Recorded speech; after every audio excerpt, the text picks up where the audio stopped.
Welcome to Flat Earth Debate, Uncut and After Show. I'm your host Nathan Oakley, and if you are new to this channel, or you've not done so already, then be sure to subscribe, hit the bell notification icon and join button if you'd like to become a Nathan Oakley 1980 channel member and keep up to date with the Flat Earth Debate. If you would like to support the channel, there is a super chat that runs alongside each of these shows while they premiere, and there's also a PayPal, Patreon, crypto and thanks button in the info box below the video.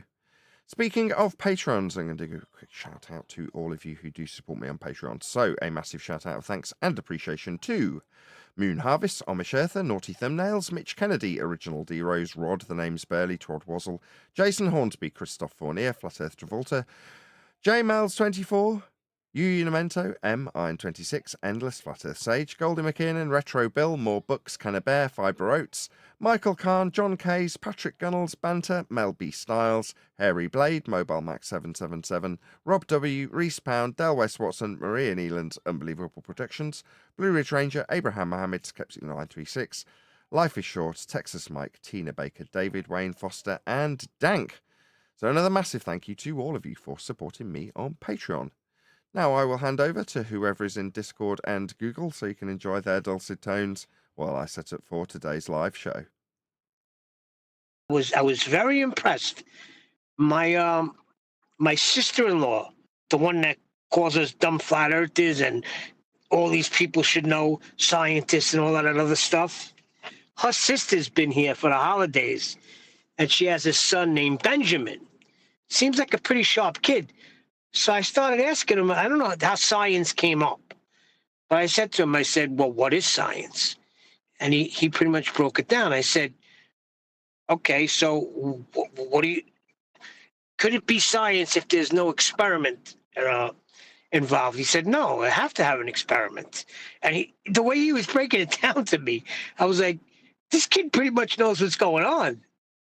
So I was very impressed.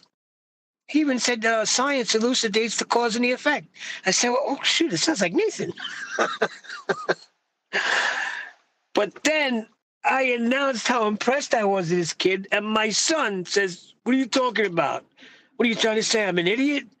So I was like, oh, God, here we go. I can't even compliment somebody else without somebody's feelings getting hurt. With science, yes, you are.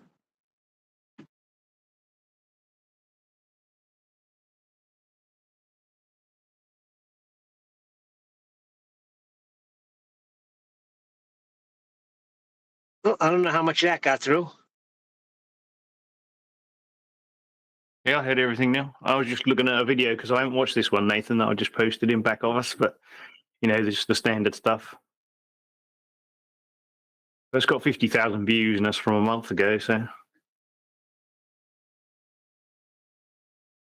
You making coffee now?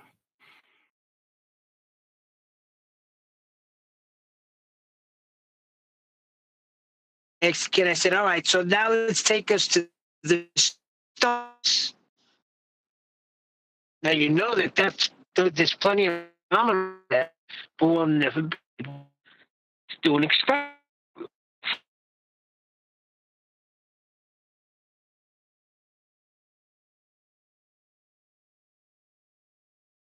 No, I'm afraid you are roboting and now you're gone.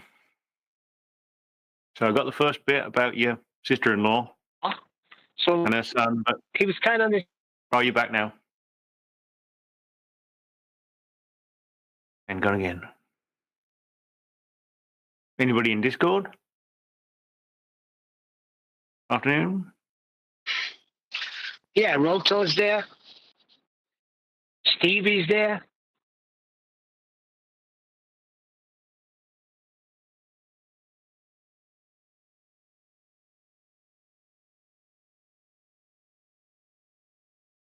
Supposed to keep the conversation going while Nathan's making coffee. I'm back now, actually. You're talking about the kid that was, did you say he was 8? Knowing his stuff? His name was Benjamin, yes. Try that once more. The kid was 8, yes?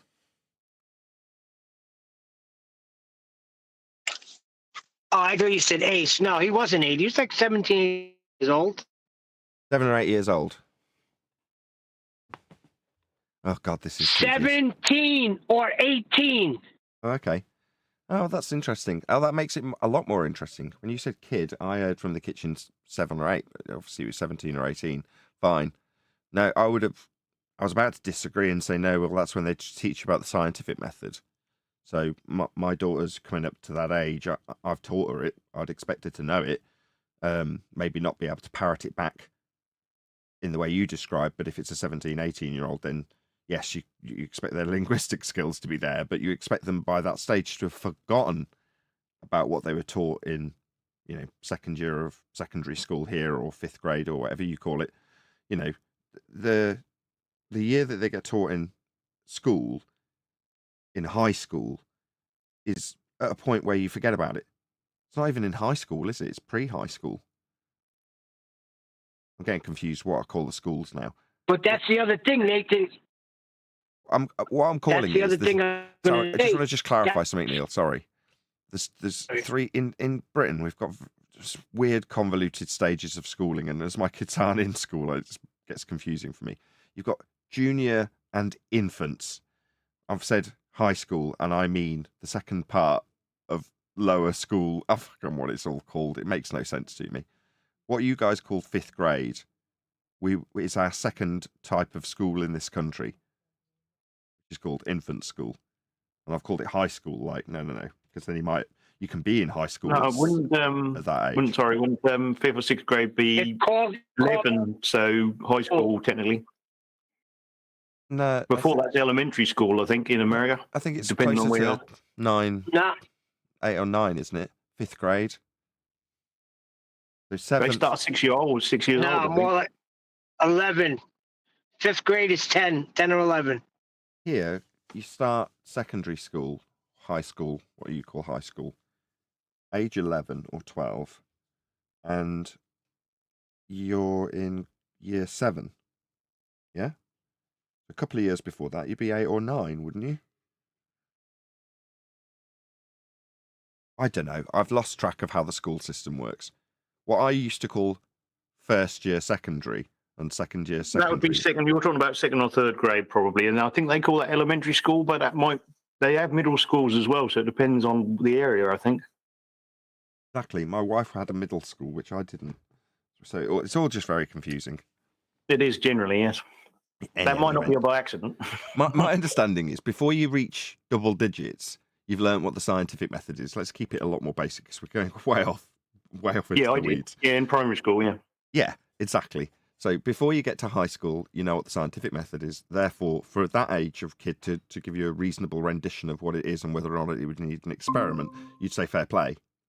However, when you get to about the age of 18, you kind of, in our arena, we expect that age group to have almost forgotten about it and substituted it in with, if it's got a published paper and peer review, then it's science. Let me finish now. That was the other part of the story.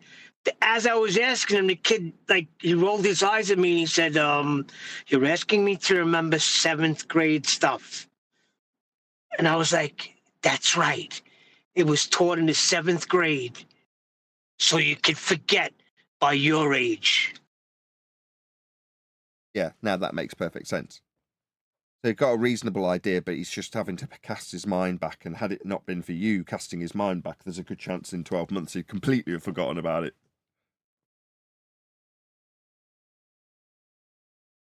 Although 7th grade would be 13, 14 there, just to confuse issues. Yeah, I know. I was thinking that. I knew someone was going to say it.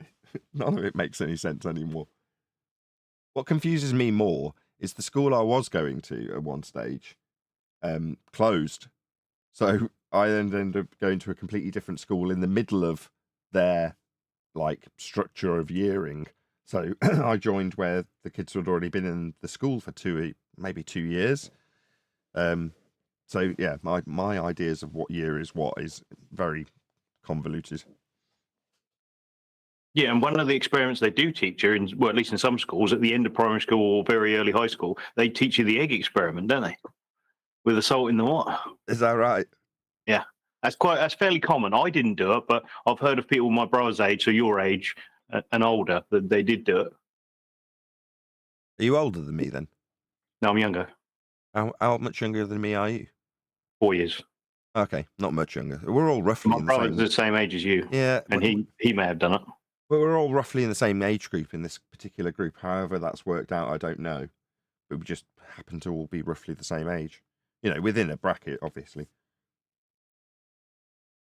I'd qualify. Perhaps our age groups had a similar education either side of the ponds, and we just had enough to go on when we saw the first few Flat Earth videos.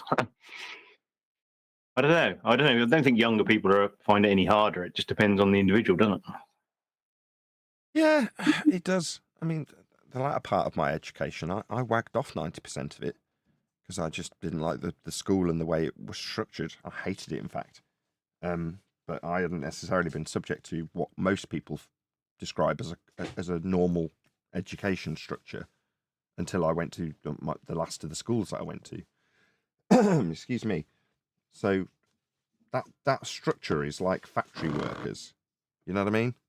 You get there at a time, there's a bell. You sit in front of your desk, do a certain task for a certain period of time, then there's a bell. You change rooms, then there's another bell, and you have a break. That to me was so alien when I arrived there.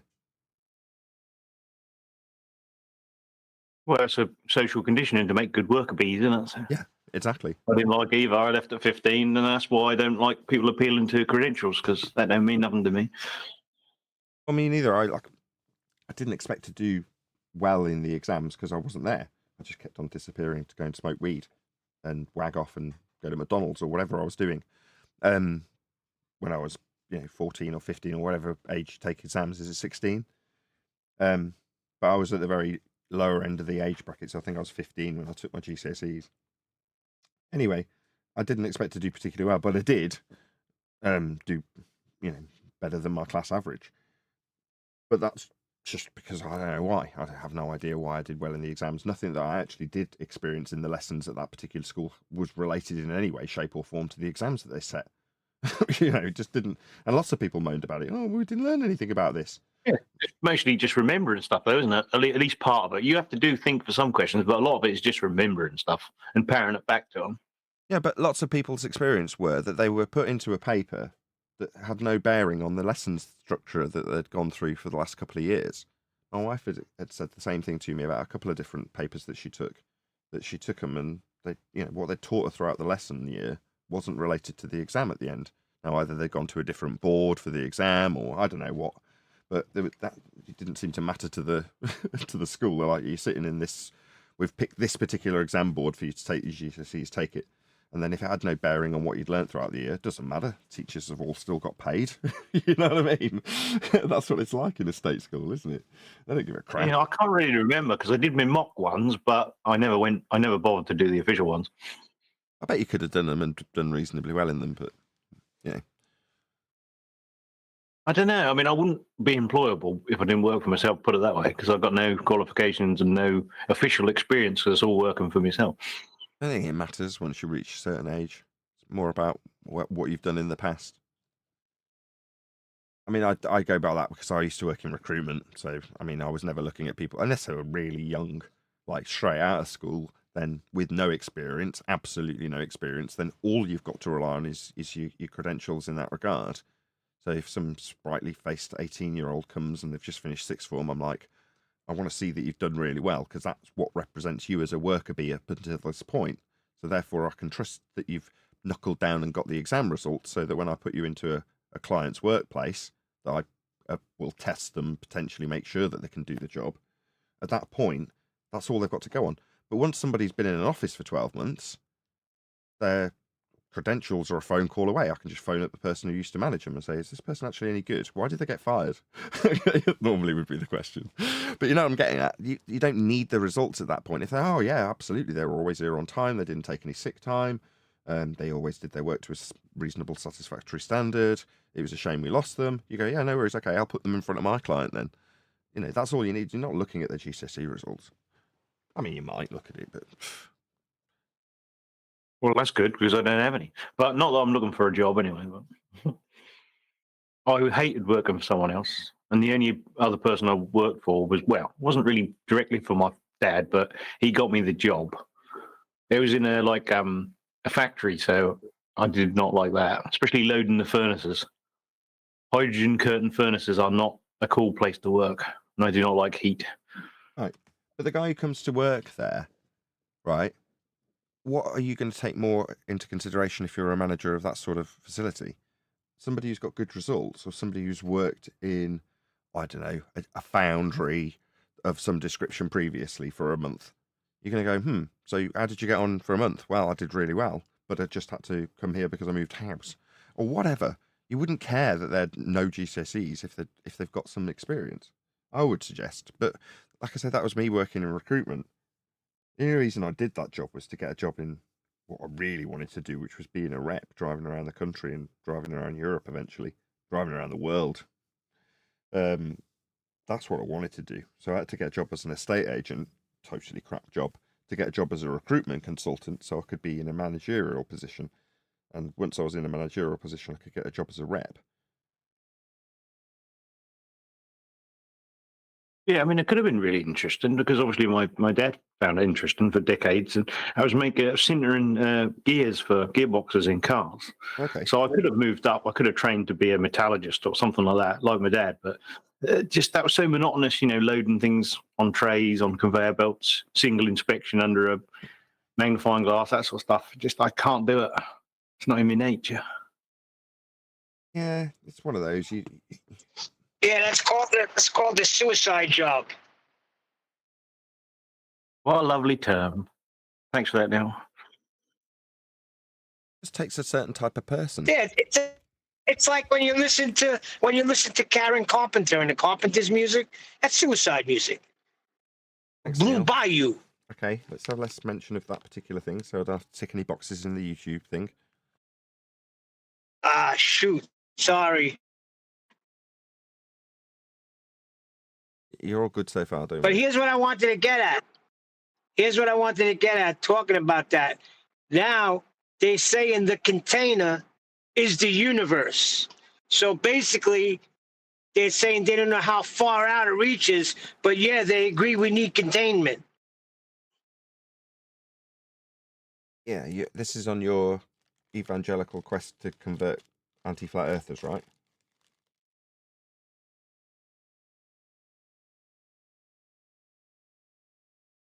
No response. Good luck with that.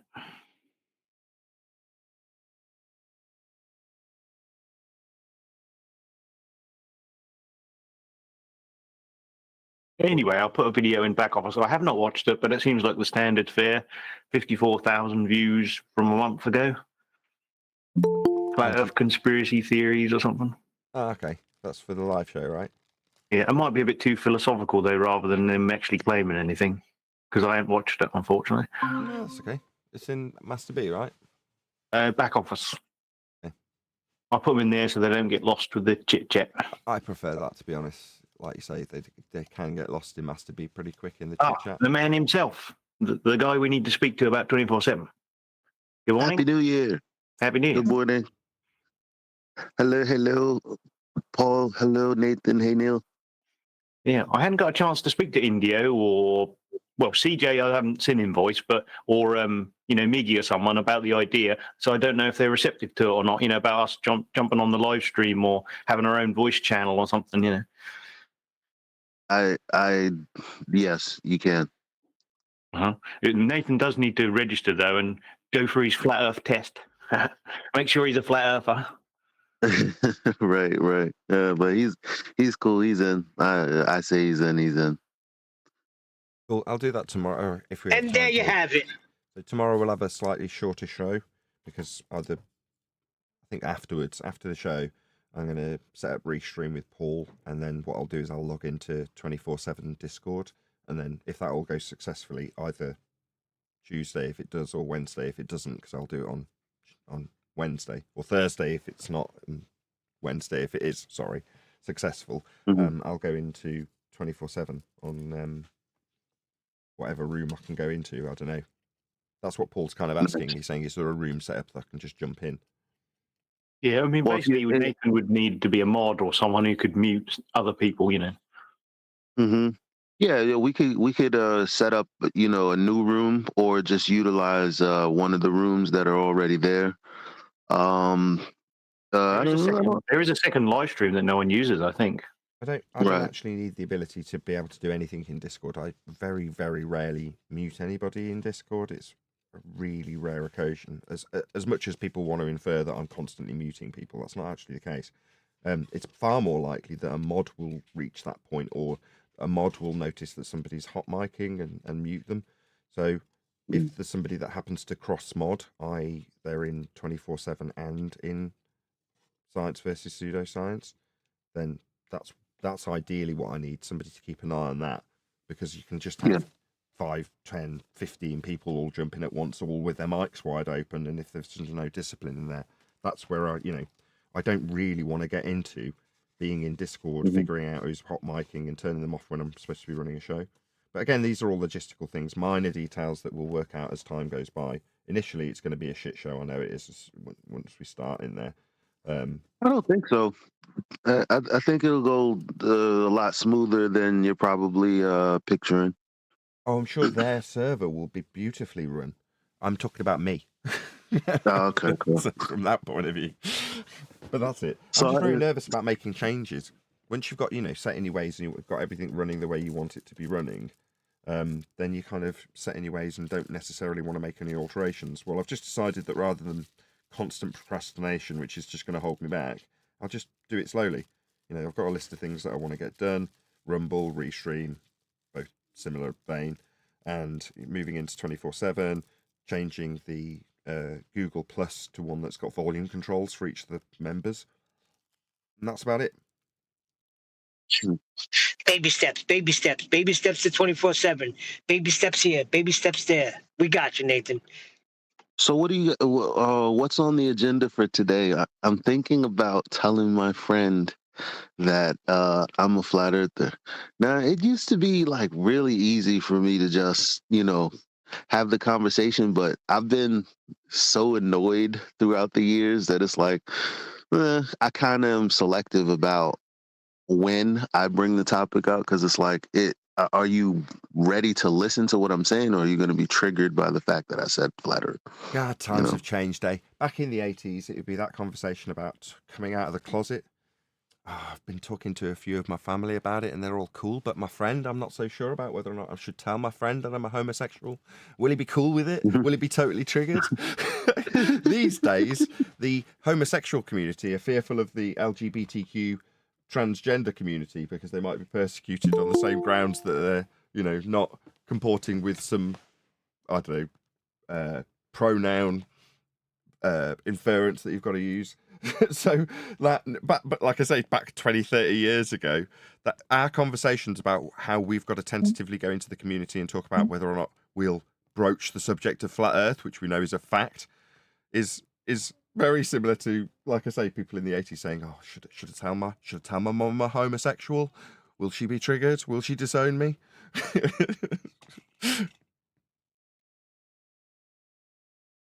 Yeah. Well, that happened to me one time on a plane coming home from Florida. I was sitting next to a guy like that, and he said, I'm on my way home to tell my parents I'm gay.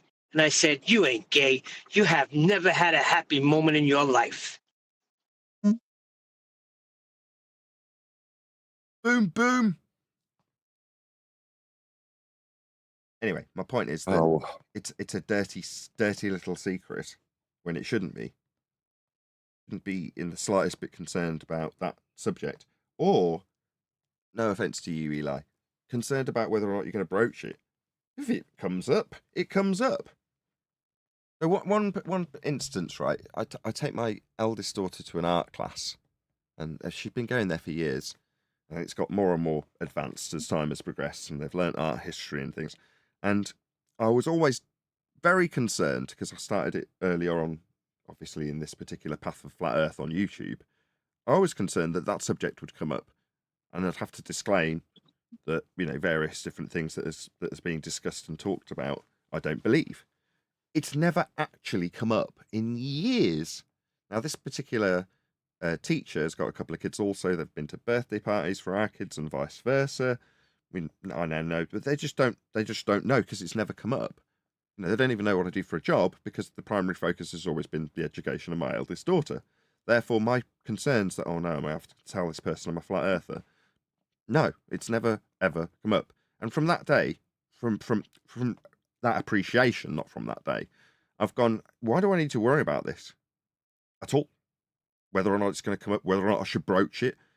And when I say to Neil, this is your endeavour into being a flat earth or anti-flat earth evangelist, converting the anti-flat earth fraternity into their belief by, I can't remember what example Neil gave earlier, something like they understand the universe must be a container. You're like, no, Neil, they're just mitigating to keep their paradigm. You think they're making progress. Like, you don't need to worry about whether or not you broach this subject. You know what you know. You know, if you suddenly learnt about something that was completely unrelated to the subject of the nature of the earth and you found it out and it was groundbreaking stuff, maybe it was in medicine, like with Adam. Hello, Adam, by the way. Do you suddenly concern yourself with whether or not you're going to broach this new cancer treatment that you've got with the person next to you? Well, no, you don't, because it probably won't come up. Like the nature of Earth probably won't come up in your general conversation with your mate when you meet him. Yeah. Unless you make it come up.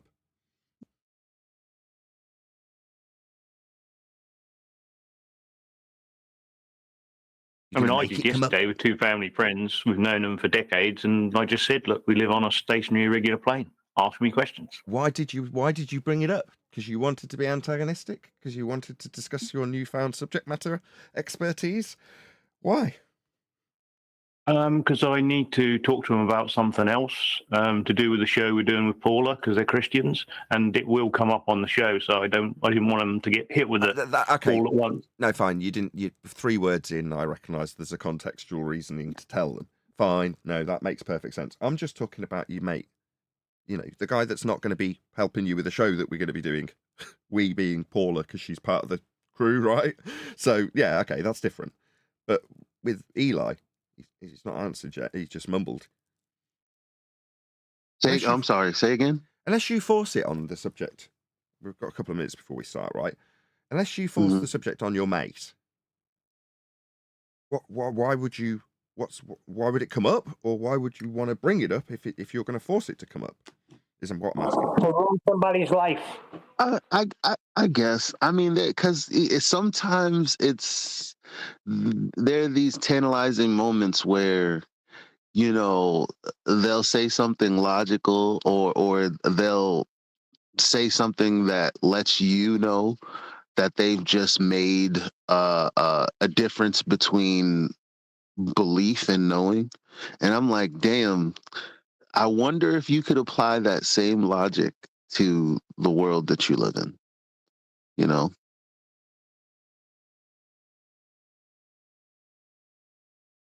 So it's hard. And it's, New Year's, and, I come on here and I'm like, one day I'm going to let you know what I'm doing over here. And she's like, tell me. And I'm like, I will, I guess. I don't know.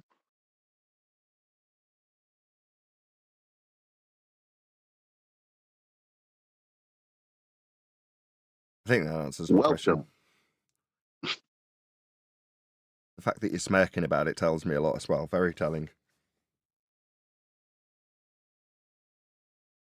Hold that thought, Eli, because I want to get into this in the live show, right? Mm-hmm. You're going to be my guinea pig. You're going to be picked on, I'm afraid, because of what you just said and how you smirked while you were saying it. Nice. I'm going to press a few buttons. Happy New Year. Happy New Year. I tell you what, Nathan, I'm really glad. You've put all this effort into getting your video quality the highest. Well, from 1st of January, I decided I only watch stuff in 1080p or higher now. It's my New Year's resolution. That's terrible. You could get that out of a cracker. Absolutely awful. Right, shout out to Sensual Ghost. No, it wasn't. It was Godzilla 37. It says, first of all, Happy New Year, folks. Indeedy, 2024. New Year it is. and he's then gifted 5 memberships out.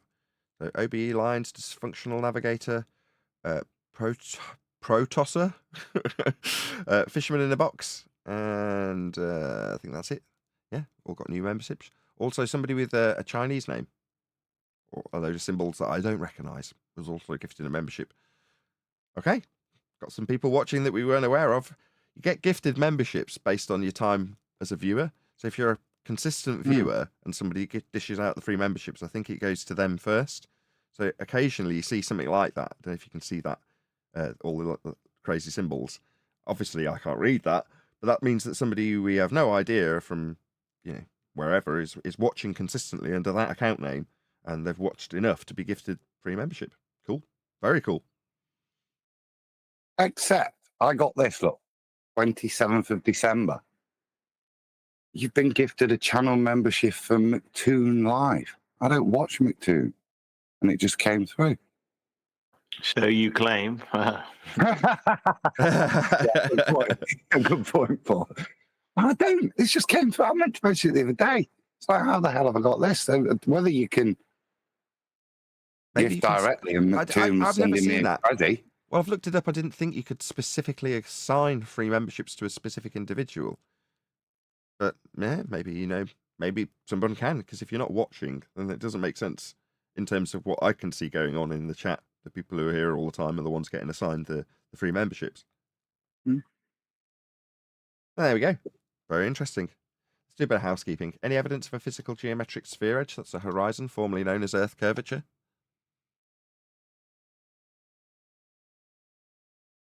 Nope. Any evidence of axial rotation of the Earth-based variety? Not seen any this year. Any evidence of the distance to the sun? Is it even the same number? Bit closer to your mic, Eli. Bit closer.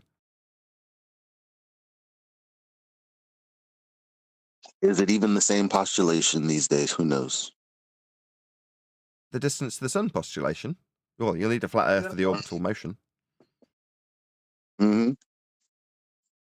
Speaking of which, any evidence of the R value? Earth radius.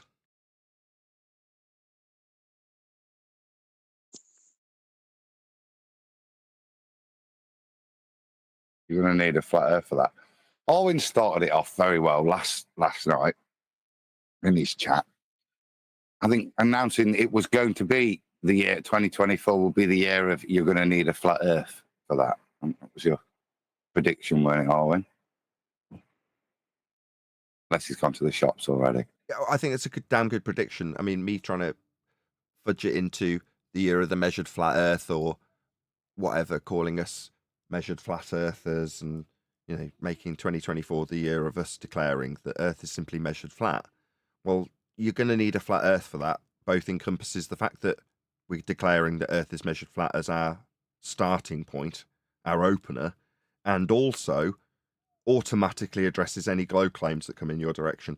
Because I'm going to go out on a limb and say that all of them require a flat Earth to be measured in the first instance. Therefore, you're going to need a flat Earth for that, which I think it was me that coined that. Or it was Brian a couple of weeks before me at the very least. But anyway, yeah, I'd like that to be the year that you'll need a flat Earth for that. I think we started it. I think it was Sean Hawkins talking about orbits. So literally, 12:15, we've got orbits. Orbits. I think you're going to need to presuppose a flat Earth. Oh, you're going to need a flat Earth to presuppose those orbits. Sean, wished him happy New Year. Somebody asked me in the comments if, when we cover these particular fine details like that particular point, that we actually go through why it would need a flat Earth for that. So in terms of, I'm going to summarize it and then you can reiterate it and then hopefully we'll summarize it again. So the elevation angle measurements that you're going to take to these stars and the differences in their motion is described with angles. Well, those angles are measured off a flat plane, can only be measured off a flat plane, and have been used to derive something called the celestial sphere, which wraps around a flat plane. If you're going to use it spherically, it's 2 flat planes, one antipodal from the other, just to make it into a sphere. But it's a hemisphere representing your vision with the stars, 0 degrees or 90 degrees sorry, 0 or 180 being the horizon line, and then 90 being your zenith, and everything in between being represented dome-shaped as it moves towards the horizon. The stars, that is, over a flat plane. What you're actually describing with the measurements that you acquire, angular in nature, is just you with a protractor, you being the 90 degrees that runs up the protractor, 0 to 180 being the horizon line, and the angles in between measuring your flat baseline, flat Earth required, to the star. Those are your angles. Flat Earth required. Orbital motion is derived from those angles. That wasn't a very succinct summary, Adam. I'm sorry. No, it's true. The angles are derived from a flat plane. And that's why I said you're going to need a flat Earth to even presuppose your orbit. Because once you've got that, it doesn't tell you anything other than you've obtained it from a flat surface and it's an elevation angle to it. But if you take that and presuppose orbits and presuppose that the angles that you took weren't actually angles that you taken and place them on to a rotate and interpret that data as if you're on a rotating ball, then you can presuppose an orbit if you ignore that very fundamental fact that the angle you took in the first place was from a flat plane. Perfect. Any evidence of a self-perpetuating molten iron core at the center of a presupposed spherical Earth?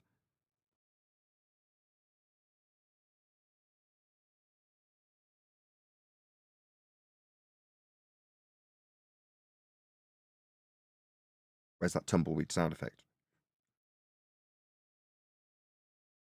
Lack of You evidence. want to jump? No one's going to bite on the molten iron core. Any evidence you can acquire an elevation angle measurement from a curved baseline?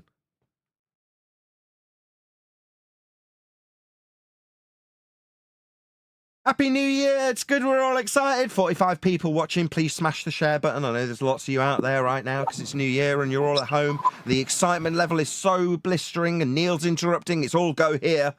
Share, share, share. Didn't you hear what Adam just explained? And you're going to ask a silly question like that at the end? Of course, it's an impossibility. Okay, then. Angle. I'm going to guess from the tone that my panel are a little bit bored of housekeeping, so we're going to move on to a video. Hopefully this will get their juices flowing a little bit more than the housekeeping questions did. I thought we're picking on Eli. Oh yeah, we were going to go back to that Eli point. Good point, Adam. You there, Eli? My little flat earth evangelist. Yeah, I'm still here. So, in the pre-show, Eli was explaining that he just didn't know how he was going to broach the subject with his buddy about flat Earth, and the question arose to Eli: well, why would it, number one, arise unless you forced it to? And his answer was to say, "Well, this guy seems open-minded. I want to test the waters. You know, seems like." Well, anyway, I won't put words in your mouth, Eli. We'll go from there. Why would you want to force this subject matter upon your poor, unfortunate friend in this circumstance? Did you hear him? So I decided, okay, I'm good. I should have let her hear the housekeeping questions, but I've gone on speakers. It's not that I want to spring this on my poor unfortunate friend. It's just, you know,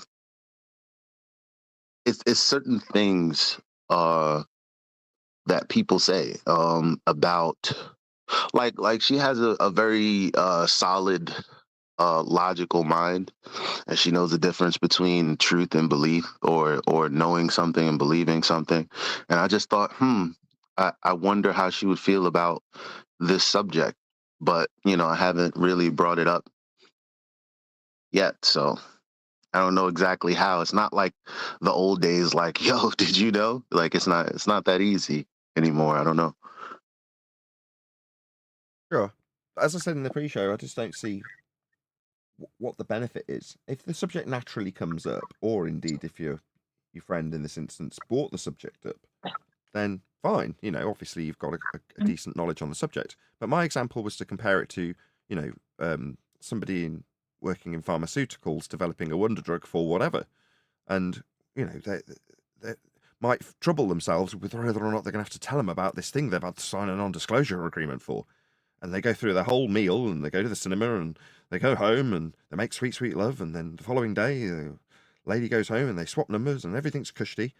No mention of the wonder drug. No need to bring up the non-disclosure agreement. No, didn't happen. It just didn't matter. Even when she asked about his job.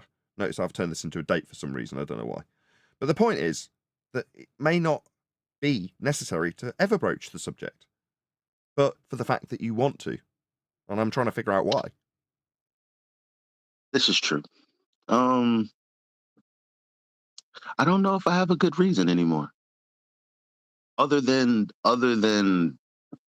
I appreciate the truth, and I feel like others around me, if they seem curious enough, if they for whatever reason are interested in things that are true that they may not have known, I like to introduce them to that. Like, I've always been like that. I've been into politics for a long time before this subject. I was into a lot of things.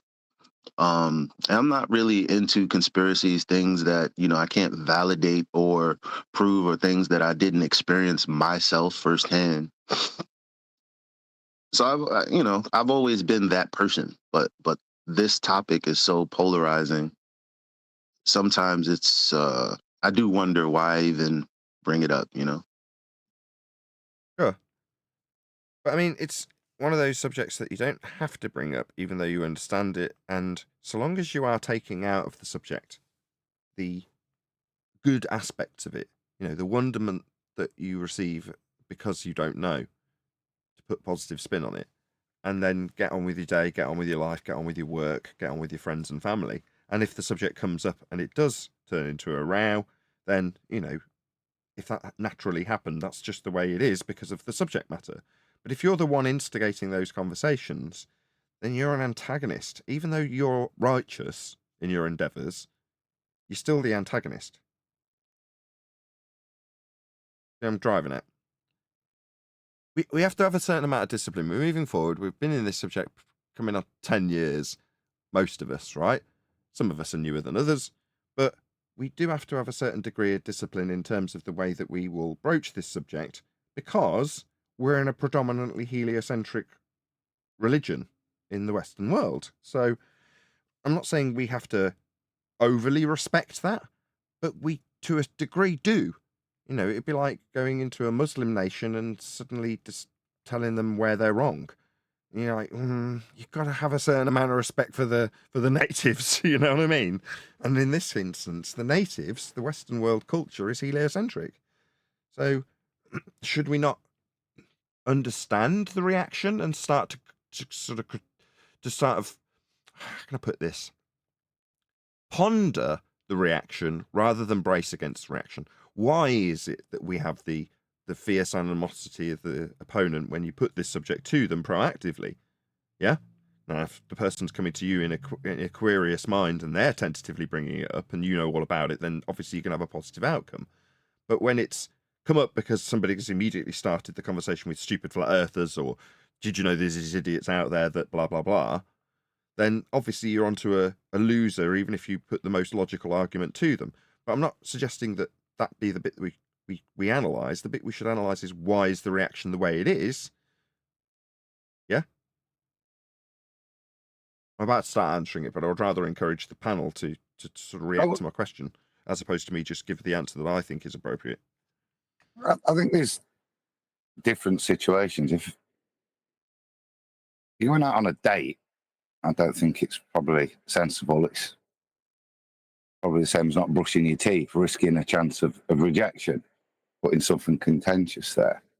But if it's with your friends and they're there for trolling your mates, yeah. Now, if you're using football to wind each other up, tease you, that's what you do with your mates. What I did with my mates about evolution. Hold on, 20, 30 years ago. Adam. We are British.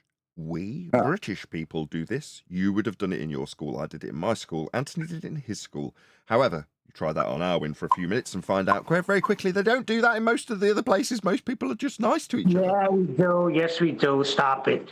And I think Eli's talking about a girl. Doesn't mean he's romantically involved. He specifically said it's just his mate. So it doesn't necessarily compare to Adam's date example, just to make that clear. There is one other thing that you could use it for, and if it is a date thing, it's to gauge whether that person's worth spending time with. If you get an instant reaction of, oh no, I think all flat earthers should be sterilized, maybe that's not I mean, she might have a nice bum, but maybe she's not the kind of personality that you're working for. And that first disclaimer there, that the reaction to it, not tell you how suited your personalities are. But she does have a nice bum, you say? Yeah. Listen, when my friend Joey was alive, if I came and all of a sudden I was a flat earther, that would be the butt of every joke. We'd be driving, saying, Neil, watch out, the edge is coming up. You would be literally berated all day long. It's called bringing the cops. No, but you can't. You've won. You troll them now. Well, space, eh? Space, you say. Adam's Jamie. got the point here. Yeah. Exactly. That's what I do. That is freaking hilarious. Oh, look, here comes the. Well, now That's for ballers, hilarious. No, but you know what? Sorry, I was just gonna say, both in 24/7 and in the politics server that we have 24/7 in, especially with Nathan taking up this this, I'm not gonna say it's a new position, but more like a laser focus on what's important, I'd say. Like, I've just been running that home. When I say that all of the trolls, like, they don't even get past 5 minutes. And it's not because I'm cursing them out. It's not because I'm like yelling over them trying to get the mic. It's because at this point, their arguments are so contradictory between minute 1 and minute 3. And I'm like, this is recorded, right?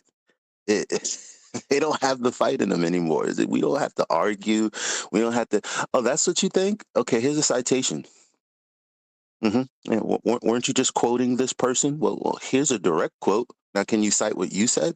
No? Okay, have a nice day. It is a change in position. It's a change in position from being on the back foot. And I'll get to that in a minute in terms of how we get trolled with a false impression of their being confident in their true false position. What's a true false position in this respect? Well, it's a position that they're going to go out of their way by numbers and by confidence to make the chat comment viewer or reader believe that this person who's saying the Earth's a ball is so confident in their rhetoric, and there's so many of them, that it must be true. Well, that's because they are on the front foot when they go into this discussion. Therefore, previously, our position has been on the back foot. How does the globe fail? How can we show the globe to not work? Now, I'm saying no. And Adam, what you just said is profound in this regard. We should be trolling them? Hadn't thought about it like that. Up until you said and that was my point. When they were telling Neil to, oh, here comes the edge, they constantly think they're falling over an edge. Yeah. You should have said that to him. Yeah. Oh, the horizon's coming up. We're going to fall over it. Exactly. Our position has changed. We are now on the front foot. When we say you're going to need a flat earth for that, as much as in the pre-show I was like, yeah, that's how we should move forward into 2024. Maybe not, because that's a very back foot position, isn't it? You're going to need a flat earth. You globe believer, in your primary position that we're fighting against, on the back foot, will need a flat earth for that. I don't know if I like it. I want to be on the front foot moving into 2024. And if that means that the people who realise what we do here become so confident that they go to whoever that they are apparently members of that they don't even watch, they can go in with their membership and say, you need a flat earth for that. Well, we're talking about the physical world. Or Earth is measured flat. Right. We're talking about the physical world. If you don't have measurement, you ain't got anything. So either show the measurement or shut up. Yeah. And what you got on screen? You also really, they often take a position where, well, their position is really setting you up to strawman you. So what I've been saying is that's not my position. And they'd be like, okay, well, if you would agree with this, or if you would, I'm not agreeing with that. This isn't my argument. It's yours. Why are you asking me questions? The things that you've done fundamentally here. and it's like you can see them become undone because they're not able to set things up. Like in this conversation, we're not trying to set things up. We're just trying to expose to people what's out there. But they constantly have to, make sure you agree with this position before you move to the next hypothetical position. Uh, I mean, once you expose that, it's very easy and very funny because the person who seems the most well-spoken, even they'll begin to seem a bit like a troll with the answers because they get more and more ridiculous.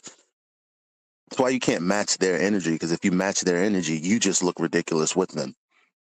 The subject itself is a minefield, right? And we're on the side of truth, but we're already there. We have already negotiated the minefield, very carefully and tentatively, looking at every detail of every bomb on the way. Now, the outsider comes along and sees the globe earther on the other side of the minefield, jumping on it and jumping up and down and going, I'm the winner, I'm on the front foot, I've got all the confidence. And someone goes, yeah, that person's clearly the winner in that battle. Look at the confidence. You're like, yeah, but they never get past the minefield, do they? They always get blown up. What do they do when they get blown up? Well, they get blown up and respawn and jump on the beginning of the minefield again, going, look, I've got the right argument, with the same argument they just got destroyed with, because they never make it to the end of the minefield. Well, we've already crossed it. So why are we concerned with what's going on the minefield? Whether you're going to need a flat earth for that, well, we're shouting back. It's like, I gave the analogy about a couple of years ago where it's like you've got to the end of the stage that you don't want to be in the cult anymore. Let's use Scientology. You want to escape. So you do. You remove yourself, you get divorced from the cult, and then you go back to the compound gates and bang on it and shout through the gaps at everyone else telling them they need to escape. And they're all going, no, Xenu's real, back through the gates. You're going, no, I can prove it wrong with logic and reason. Like, what are you doing? Why are you still at the compound? So you've escaped the cult. You know it's flat. Okay, right. But why are we now back at the minefield, back at the compound gates, worried about the people that see that and go, oh yeah, they seem really confident? Like, okay, if you want to engage in that, don't engage with it on the back foot. Engage with it on the front foot. Yeah? You know how to negotiate all the minds. So jump over all of them and then slap the other person in the face, metaphorically speaking. Or jump across when they're not looking and give them a little jab that they weren't quite expecting. That is the equivalent of what we get day in, day out when they, with confidence, come and tell, obviously Earth's a sphere because I can take my flat Earth measurements and prove a sphere with it. They don't say that, but that's what they don't realise they're actually saying when they come with confidence. So if you're to go back at them because they don't know it, you're a surprise. Surprise! You're going to need a flat earth for this video! Ha ha ha! So if you're going to do this, as Eli's doing it with his mate, loved ones, friends, there's plenty of punching bags out there that've dangled themselves right at the top of the algorithmic chain. Go and poke them! Go and tell them you need a flat earth for that. I mean, if you want to tell them where you found out that, that's great too. If you want to let them know, Nathan Oakley 1980 sent me, then all the wonderful, wonderful, but that's not what I'm suggesting this is for. I'm saying that we should be on the front foot. We know how the world works now. We know how it's measured. And measured it is, and Globe's inference has come from that flat earth measurement. So let's just go out and poke proactively on the front foot. See how they like it. That's all we've had to deal with, trolling, right? So when Adam says you should be trolling your mates, yeah, in a we all know each other well enough to talk this way, yeah, you can get away with that. When it comes to people that you're trying to entice as or become closer friends with, develop a relationship with further, whatever, then maybe not. But when there's people who are literally profiting from their anti-flat earthism that requires a flat earth, why aren't we out there proactively poking them? Because we're small in numbers, that's why. That'll change. Once the tides turn, Adam, it'll just happen. People that are trolls will realise that they've got an easier troll if they see it being done. You're going to need a flat earth for that, will be the starting point. And trolls are trolls. They don't care what side they are. Narcissists couldn't give a crap. They'll change side at any moment. So it wouldn't surprise me at all if a huge chunk, when the tides do actually turn significantly, they already have started to turn. just change sides. Start poking and poking and poking at the anti-flat earthers. And suddenly there's an onslaught of people telling them that you're going to need a flat earth flat, or whatever derivative spans from that. Wouldn't surprise me. Like I keep mentioning, the statistics went from insignificant margin of error, less than 1%, 5, 6, 7 years ago, to reported statistics of 10 to 15% flat earthers in the Western world. That's true. You know, well,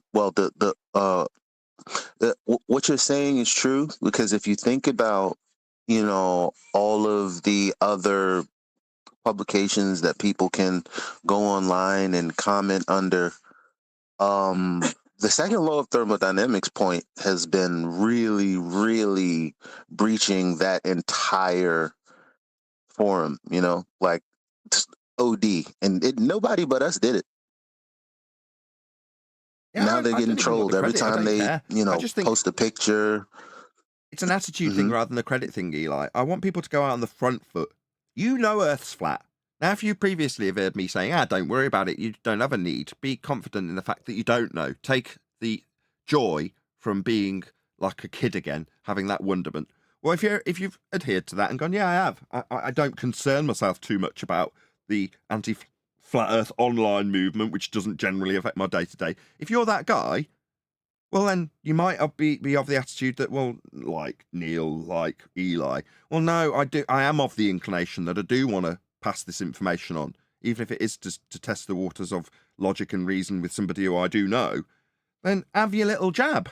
Feel free, if it's your mates, like Adam says, to have your little poke. You're going to fall over the horizon.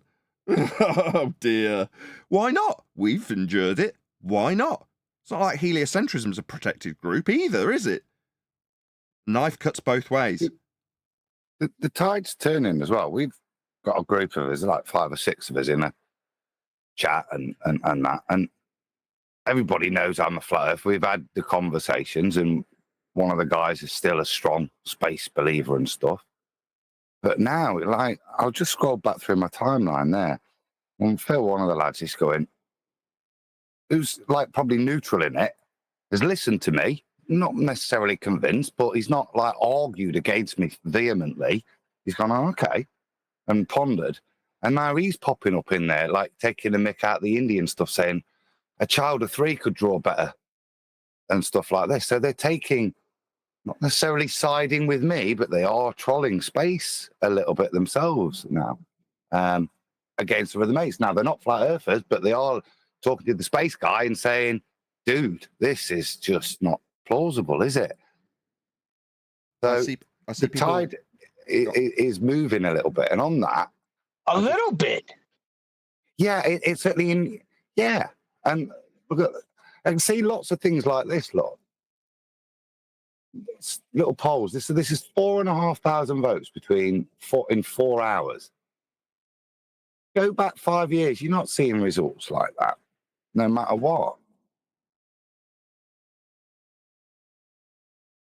It's more than just a little bit, Adam. I'm sorry. No, look on screen. 60% votes. 59% say it's flat. Sphere, 24%. Unsure, 17%. Look, unsure is nearly a sphere. Yeah? These are very interesting numbers when you look. And there's lots of polls like this. But what you're not seeing anymore is this sub 10% flat. You are seeing large numbers. Whether they believe it's flat or not, on Twitter are just trolling Twitter again. But there's a very different seed change in the way people tackle these polls. But they're being more honest, and they do believe it's flat, or they're curious. Do you remember that video guy, the gamer guy? He did it real quick just for fun, and he was shocked at the results he got. And that was what, 3-4 years ago? Quick shout out to Shatner's Bassoon. Says Happy New Year, Flat Earth overstanders. As opposed to understanders. Yeah, got it. Thanks for the super chat. Nathan, who was that guy? You remember what I'm talking about. That gaming guy. Gaming guy. Penguin Z? I don't know, but he put it out there in his chat, and he was shocked when almost like 90% came back saying they thought the Earth was flat. Oh, yes, I do remember. It was a Twitch streamer that was like, flat Earth? Well, that can't be true. Right, quick straw poll in the chat. How many of you are flat earthers? Oh my God, lots of you. Yeah, I do remember that. Another shout out to Retro Bill says, Adam needs to bring up his claim that tides are turning. Back up his claim, I should say. Adam, you need to back that claim. Tides are turning. Well, we can't back it up. We can only go by the statistics that are being published, and they may be skewed, and we can take inference from things like we're just discussing, Retro Bill, like this Twitch streamer a couple of years back. Now, those things, do they hold that much weight? No, not really. But you can only say, if I infer that the tides are seemingly turning, then what would I want as the most positive move from this point forth? Well, the most positive move, as far as I am concerned, is to move forward on the front foot, knowing that Earth is measured flat, not feeling the need to defend heliocentric religious believers when they come to you and ask you how this and that and the other might work because they've got a belief on how a globe would do it. If you don't know, say I don't know, and then reiterate that Earth is measured flat. If you do know that their claim has used an orbit, for example, and you know that orbits have come from elevation angle measurements to the stars off a flat Earth that is established flat to measure them, then you can point that out. But you can move forward on the front foot if you're in a position that, like some of the panel, you want to be flat Earth evangelists. There are plenty of people who are profiting from being in this subject that need telling that they need a flat Earth for what they're claiming.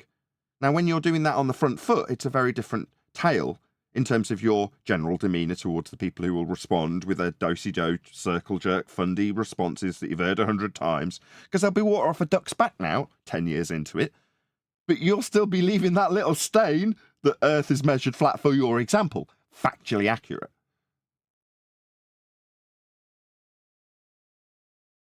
We cover this video? Have we got any more to cover on positive, front-footed flat earthism moving into 2024? Any more for any more? There is a back side to that sword with measurement because photons are measured. So Ethereans might have to be careful wielding it. I'm going to do an unusual shout out before we get to this video. Not often that I will promote someone's video as much as I did over the weekend with an Eric DeBay video. Now, in the past, probably 10 years ago, Eric DeBay was the first prominent flat earther that was actually making a name for himself, therefore got constantly called a shill. And one of the people I associated with, a British guy called Paul Michael Bales, essentially accused Eric DeBay of nicking all his material. A video that I mirrored from Paul Michael Bales. You can still find it. It's probably about 7 or 8 years old, as I say. Anyway, other than that, which you could call a tete-a-tete that DeBay and I had many, many years ago, because I seemingly sided with Paul Michael Bales. Either way, Eric DeBay is, you can't really argue with his career in flat Earth, can you? You know them by their fruit. Now, when it was all new and seemingly everyone's robbing everyone else's material that they've come across, it mattered. Now, who cares where Eric DeBay got his material from or how he promotes it out there if it's effective and good? Now, I don't agree with everything that Eric DeBay says. There's a lot of spirituality that he incorporates into his videos that I just don't have a knowledge in or feel, in my humble opinion, there is a requirement to be within the flat Earth realm.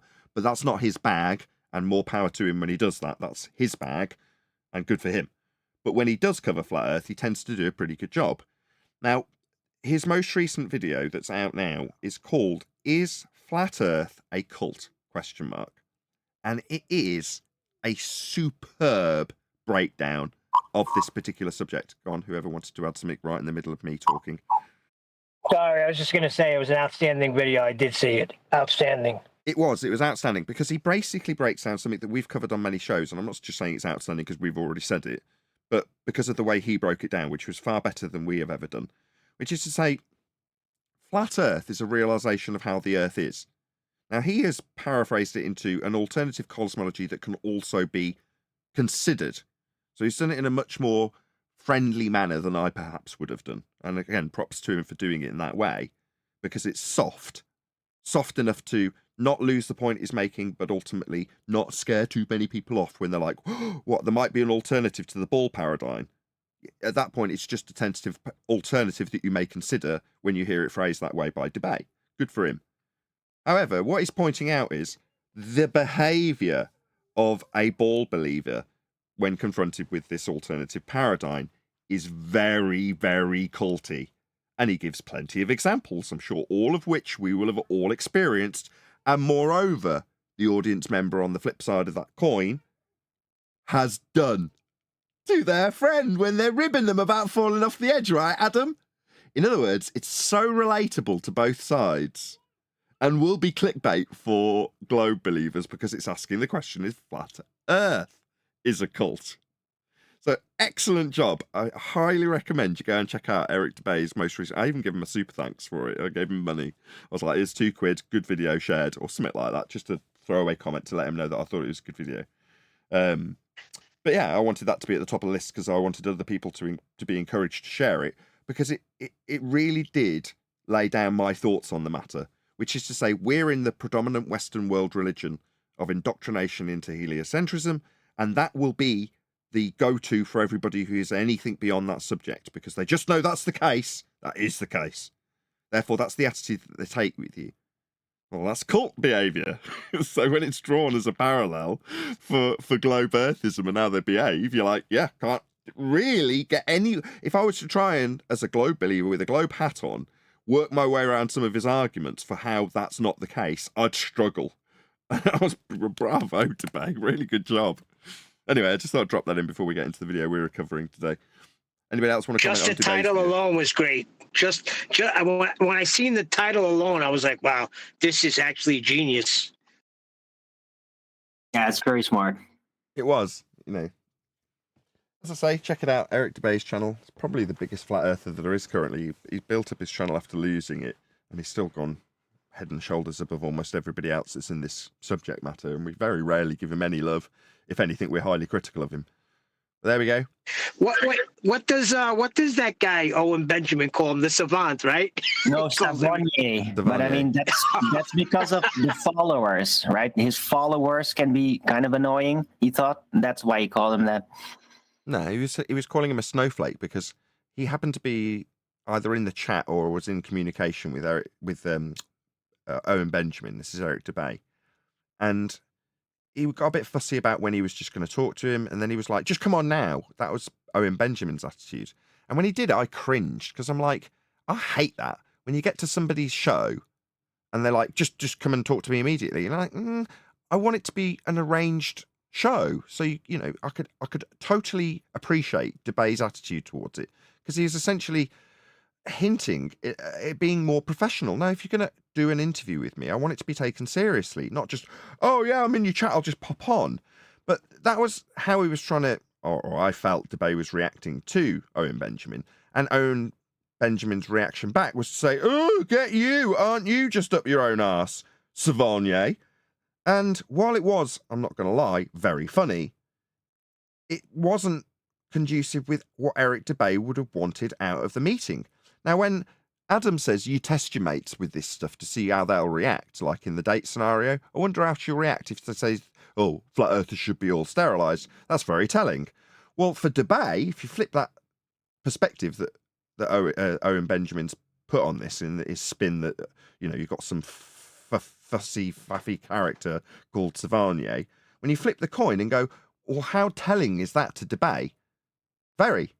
Because he gets a taste of what might happen with that person should he respond badly to some particular aspect that he disseminates to him in an interview that might be on the fly because he's demanded he comes in there and then. I don't like the sound of any of this. So in many ways, I would suggest that DeBay actually made the right call, and that it might have been to his detriment to have just gone along with the fly-by-night attitude of Owen Benjamin when he just wanted to encourage him on with a couple of emails flying back and forth as preparation. So I think DeBay actually made the right call in that regard to Owen Benjamin. So maybe you can disagree, Aaron, if you feel. I don't think so, because then he got stuck with David Weiss. Maybe if he would have went on, he could have broke Flat Earth down to Owen Benjamin instead of David Scheiss. I mean, Yeah, I'm getting involved in this. Well, you're an Owen Benjamin fan. Yeah, well, you seem Owen to loves Owen know why Benjamin. he's called Savonier than me, so according to you. No, you can give your spin on it from your Owen Benjamin fandom position. So that obviously I've only left the slant on Eric DeBay's positive favour, mainly because he's recently made a good video I've promoted. But you know what I mean? I'm very Right. fickle. So, okay, I will. So for starters, when that happened, Owen Benjamin wasn't like a full-on flat earther. He was right in the middle of the conflict, right? And so he had that response because he didn't even really trust any of it yet. That's first off. And then secondary, why he really called the whole Savania, it's not even about Eric DeBay himself. It's about his followers who always think that they know the special knowledge and you don't. And that's why you're dumb, because you don't know their special knowledge. And that's what he really called Savania. People that think, oh no, but we know the earth is flat, we know everything. You're just dumb. That attitude. You know what really annoys me about Owen Benjamin? The thing that really annoys me is that he's lazy. Wait. Can I respond to what Arwen said? Let me just get this out. It'll take me 30 seconds. He's intellectually lazy. I'll give you an example. When he did Globe Earth Sniper, he demonstrated an exemplary understanding of Coriolis effect, which is not the easiest subject to understand, to the point where he could cartoonify, or someone on his behalf, cartoonify his words and make it extremely humorous with the point being made and the concise logic of Coriolis effect being intact within the humor. That takes a high degree of intelligence. So for him to just go to someone like Dave Weiss, as you moaned about it, and just gleam information to parrot, to me, seems lazy. Now, he could maybe take that as a compliment, because I'm saying, like a parent would say to their kid, you're smarter than this, I expect better. You can think your way through this, you've demonstrated it. So for you to just parrot some crap you've gleamed because you've been too lazy to figure it through in your own logic is just lazy. Now, for most people, they'd get a pass on that because they're not that smart. He clearly is, therefore I'd expect better. And because he hasn't demonstrated it beyond the Coriolis example that I can give that's shown high degrees of intellect, he wouldn't get the criticism. But he is, because he's smart, therefore he should work... I'd swear because I'm getting annoyed about it. He should work harder. The smarter people amongst us should be the ones putting in more intellectual effort to wrap their heads around this stuff rather than just finding it out from some numpty. Right, you're totally right. But I mean, Owen Benjamin's a very busy guy. He's like so far away from the other point. Hello? Eli was next, Darwin, but fine. Okay. Go on, Eli. Yeah, so back to Arwen's point about him calling his audience Savaniers, like the thing about that is he didn't do anything different than the other people who have said maybe it's just an unfair criticism because no one ever said that they thought they knew everything and everyone else didn't know anything. That's just something that, you know, people say, like when they say, oh, you think. It's a running joke. What do you mean unfair criticism? It's a running joke. It's a joke. It was meant to be funny, not literal. Yeah, but it's put out there by the media, though. It's not like it was just like other arguments that we pick up because it's in the media that, like, you know, we're subject to that stuff too. So, but the origination from that is a media-like criticism of a position we never took in the first place. Oh, so you think that you know everything? No. Yeah, well, he was talking about specific individuals that did definitely have that attitude, and those individuals were definitely not associated with flat Earth debate and crowd. No, we're talking about debate. We're talking about that were just thinking that they were all the bomb because they knew the audience. We're talking about debate, and we're talking about Owen Benjamin's reaction to followers of debate going, debate would know that. If you spoke to debate, he'd be able to answer that for you.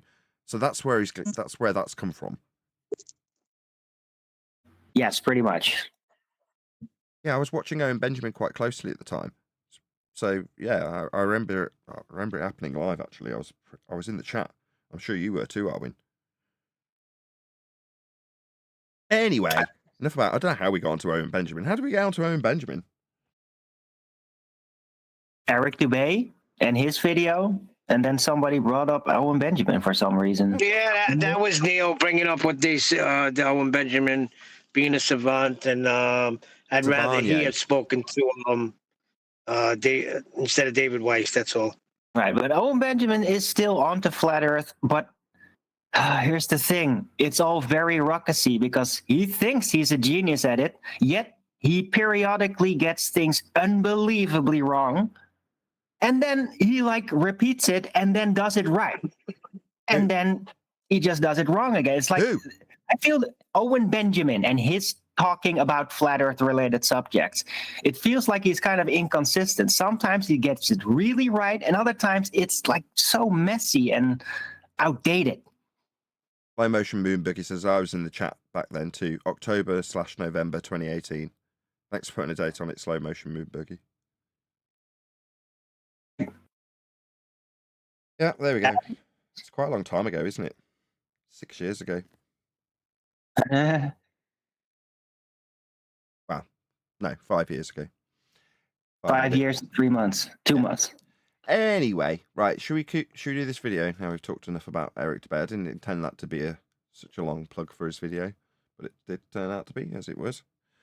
Anyway, right, let's cover this. So, who started flat Earth conspiracy theories? So, as always, let this videographer know. Ryan Reeves, don't know, can't read it. No, at Nathan Oakley 1980 sent me. What's the name of this videographer, Paul? You around? Obviously vanished. Ryan Reeves? Ryan Reeves. If you say so, it's just not cut off. Let's just see if I can get the full name. There we go. Ryan Reeves. RyanReeves. So Ryan Reeves. So please let this videographer know at Nathan Oakley 1980 sent me. If you are in the live chat right now, I will take a couple of minutes to do a call to action to get people to do this. As I say, the link's going by. You can see it on screen. If you're in the chat, it's literally going by in your chat as we speak.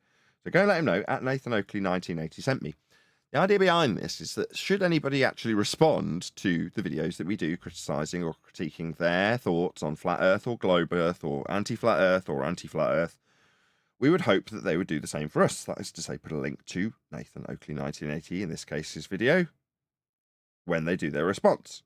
Because we do not receive any algorithmic love whatsoever from YouTube. So, to bolster that, or to counteract that, I say, mitigate that fact, we suggest that the people respond to us with a link to our video. And that's what I'm encouraging by asking you, my audience, to go and offer this gentleman some algorithmic love, which is to say, go and leave him a comment that says, Nathan Oakley 1980 sent me, and then something that's not offensive that says we responded to your video. Hopefully that call to action has been long enough for a few of the live audience to actually toddle along to his video and let him know at Nathan Oakley 1980 sent me. I nearly get to the end of the plug each time. Go on, whoever that was, and then we'll start. I know. I thought you'd pause there. I thought this is. I've just gone to the link. I'm thinking I know this name. And I do. Ryan Reeves. God knows why he's got this topic on. This is very interesting. If you look at his website, he's a historian. Some of the geeky stuff you look at, real specifics of time periods and really good explanations. I've just gone scrolling down at all the videos of his watch, but this is out of kilter, very much, Paul. I don't know whether you agree, but if you look at all his other videos, this is interesting that he's brought this up. But this again, where we say about evidence for the tide turning. Why is a channel like this, which is very much factual history based, doesn't deal with conspiracy? Why is he now doing? And look at the viewing figures. Yeah, 16,000, 33. This has got 54,000 views. Yeah, this is very well watched and sits in the middle of his viewership. I think it's really interesting. So there's a bit of evidence. Was it Retro Bill question me or someone? To me, these are the things that you're looking at, and obscure channels like this feeling the need and wanting to deal with this. Okay, well, I haven't sound checked him yet, so if you can just let me do that. as he's got it on screen, I also have a Patreon. Please support me on Patreon. It keeps the lights on. Oh, the comment section is going to be interesting this week. Sound all good for everyone in various different channels out in the live stream? Please let me know in the chat if it sounds okay. If you're in Discord, just say aye. Aye. Good for you in G+. Aye. Aye. That reminds me, there's been loads of references to people questioning moon landings. You know, I say that I watch videos that try and sort of skirt their subject so that they're not going to be covering flat Earth unexpectedly. I don't want to have to make a response video when I'm chilling out watching a YouTube video. And as a result, I've gone through various different subjects, all different subjects, and they always eventually cover flat Earth. Doesn't seem to matter if you're covering true crime or, I don't know, something technical. Eventually they'll start covering flat Earth and it annoys me and I'll move on to a different subject. Well, the most recent is guns. We're not even allowed guns in this country. It has no real bearing on my life. It's just mindless, aimless stuff to unwind to at 11 o'clock at night. So I'll watch stuff about guns and ammo because there's a lot of it on YouTube and there's some funny characters. And on one of them, there's a show called Grand Thumb. So if you are a firearms carrier, you'll probably, if you're watching YouTube about the subject, know the Grand Thumb channel. And he's got this eccentric sidekick that talks about various different conspiracies. And one that the only time he's come close to talking about this subject was when he questioned the moon landing. And there's various different Hollywood movies where they, like this in Dumb and Dumber, make parody of the notion that we've been to the moon at all. So him not knowing in this instance is the jape, right? Oh, well, everyone knows that, right? But he's still indirectly questioning it, bringing up the idea that he wouldn't know or would be elated about the fact to everyone else's dumbfoundment.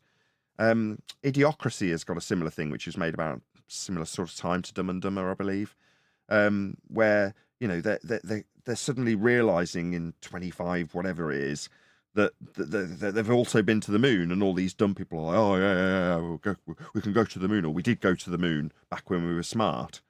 You know, things like that. They've always kind of alluded to giving you the notion that you might or might not want to look into this subject. Anyway, any comments on that? I know we're only 2 seconds into the video, 12 seconds. Are you serious? Are you saying that in Idiocracy, the moon landing was mentioned like that? Yeah, if I remember correctly.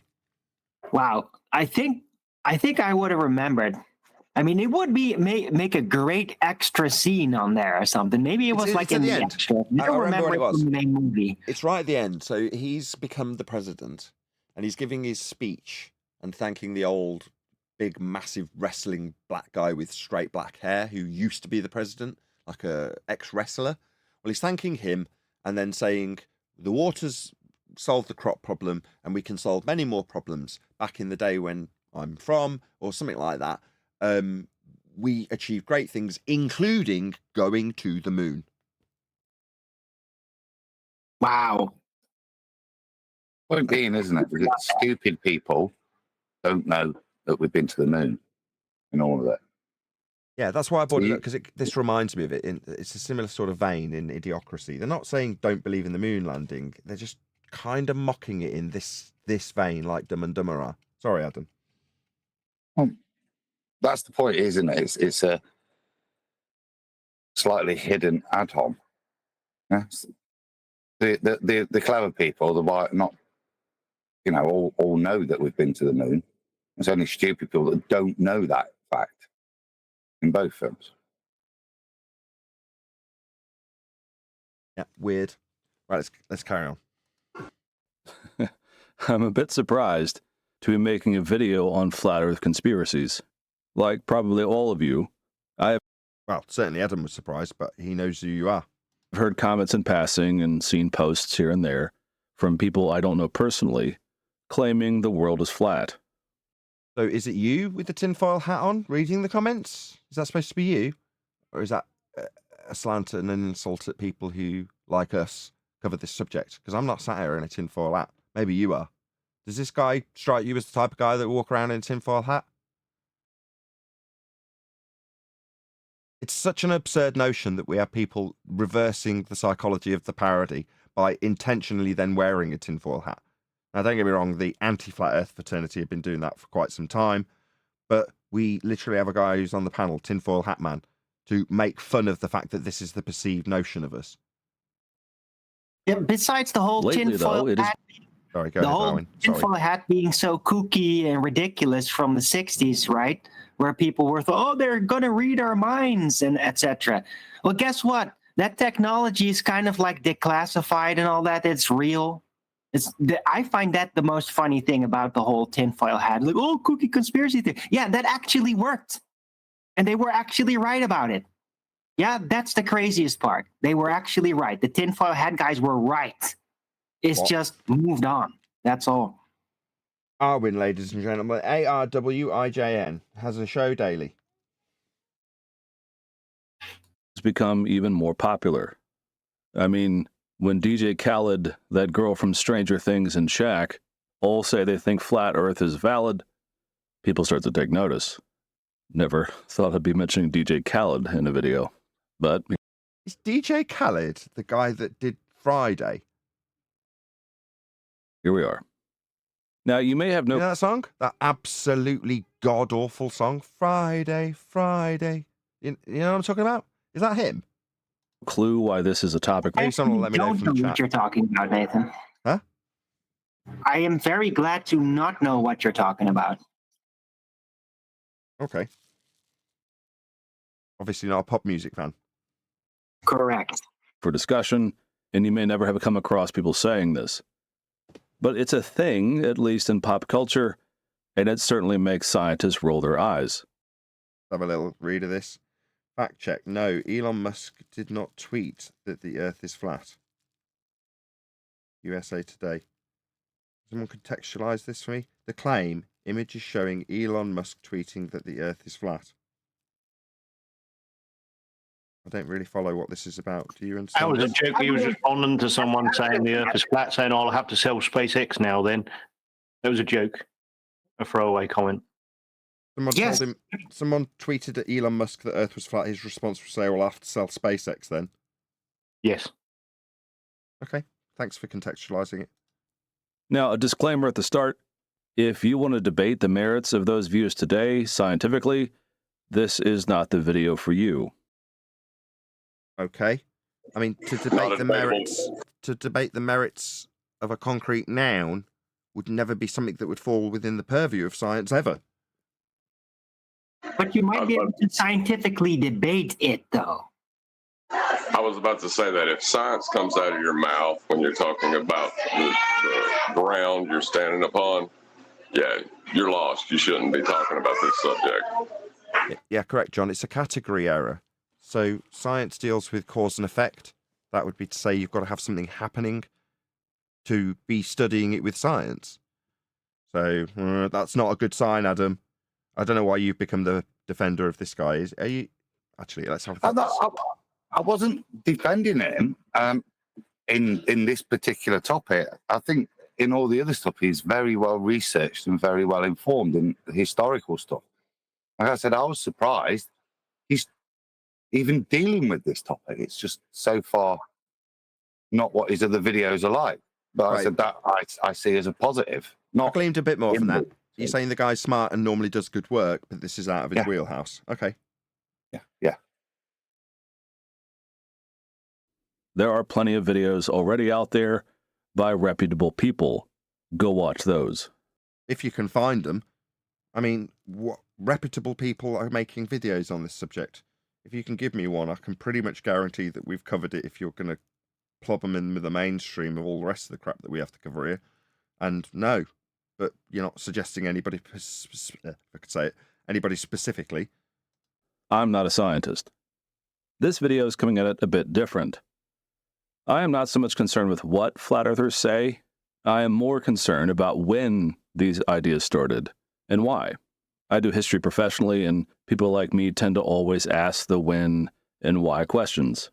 And so that's the point of this video. Very reasonable. That's what you want to be doing. Asking all of those questions that you had on screen. Because while you can easily go out and find all kinds of content, debating it, debunking it, whatever you want, you usually can't find people discussing where these ideas originate. But that's an important question. So let's talk about that. Well, you've got to be more specific already about what question you're looking into the origin of. Because if you're not going to launch into the paradigm that's laid out on the feast and nonsense table that we call flat Earth, then you can definitely find, or perhaps find in some instances, the origins of those feast and nonsense garbage claims that a flat earther would be taking apart because they must by straw man for a globe claim that they haven't made yet, or a globe debunking that they haven't learnt yet. You know, that might be what you're trying to find or ascertain the origins of.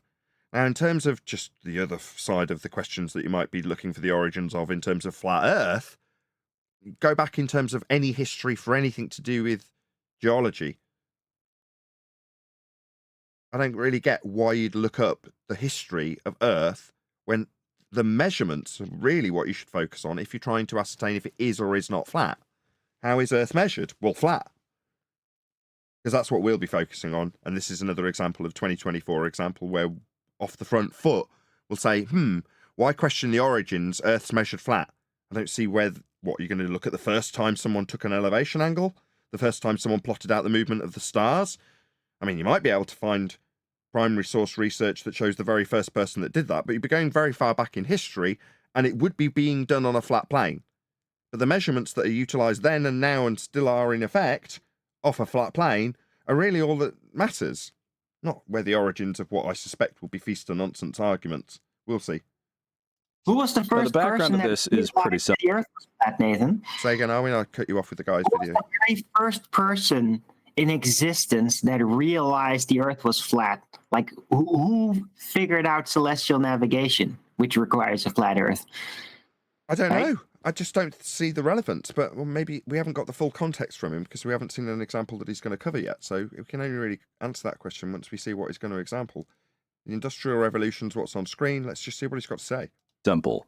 England in the early 1800s is going through some drastic changes.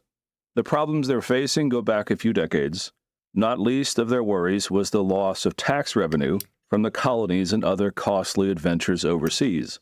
On a positive note, however, You know, those costly adventures overseas, you know how they took place? They involved navigation, and the navigation to find those costly endeavours overseas would involve travel along a flat plane using the stars to navigate by way of Earth as a flat plane.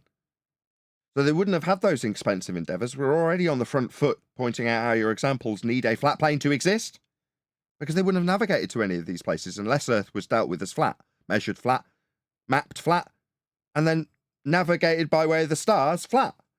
And that's precisely how it was done. Flat. it was the start Did of I the just say- Industrial Revolution. Hold on, Adam, go ahead. I was going to say, did I just say you're going to need a flat Earth for those expensive endeavours? You are going to need a flat Earth for those expensive endeavours to the far off lands that were navigated to flat, with flat maps and flat angle measurements to the stars. Yes, Adam, that's right. You will need a flat Earth for that example, my friend. Maybe he was unaware of that. Front foot and all, we'll tell him. Right off the bat, you're going to need a flat Earth for this.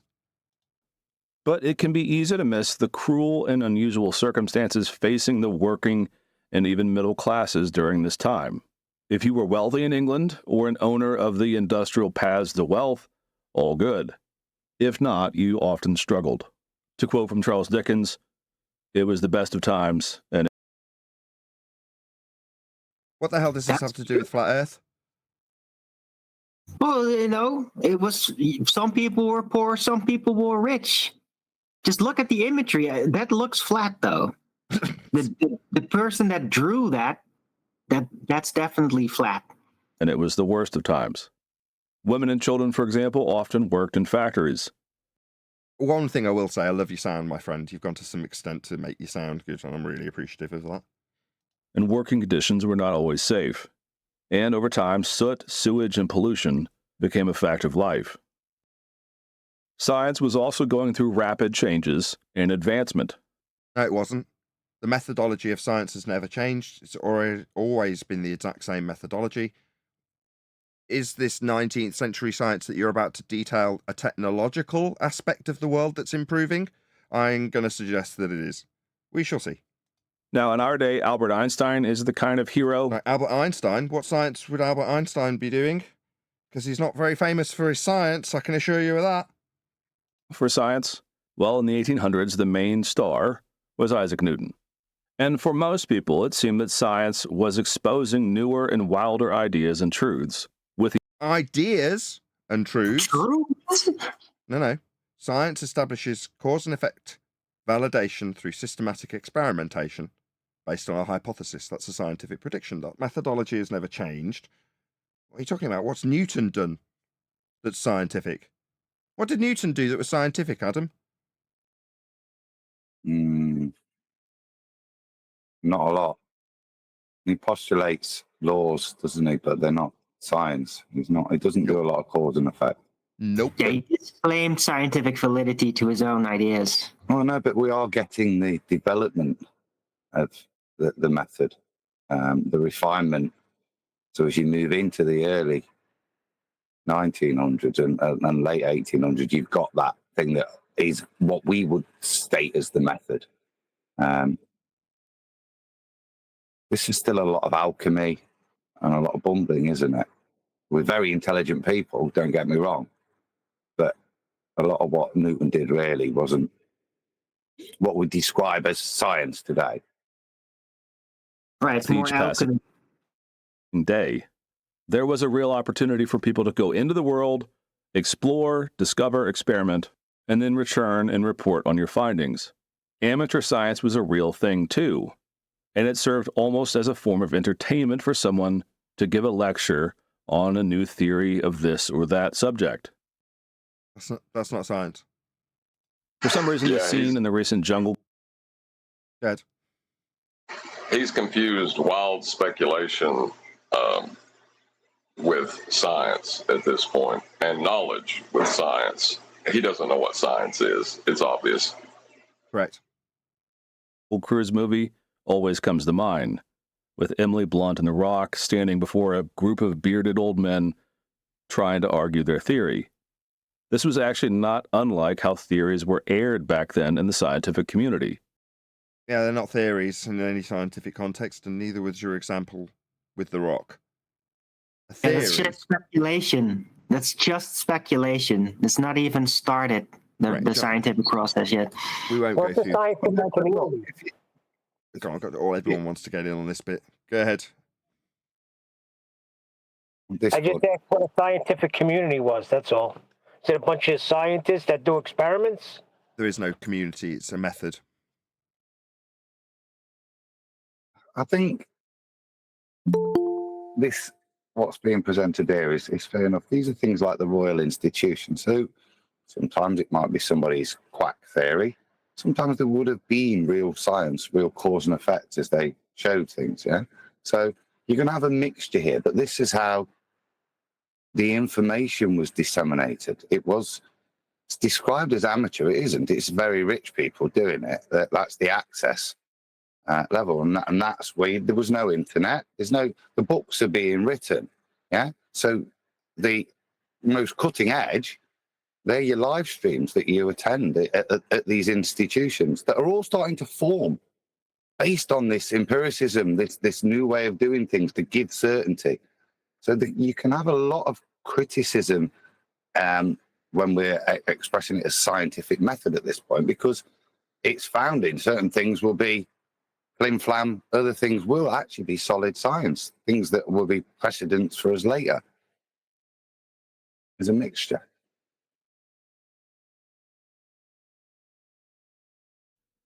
Think of it like a living science journal, and the peer review happened during the cross-examination.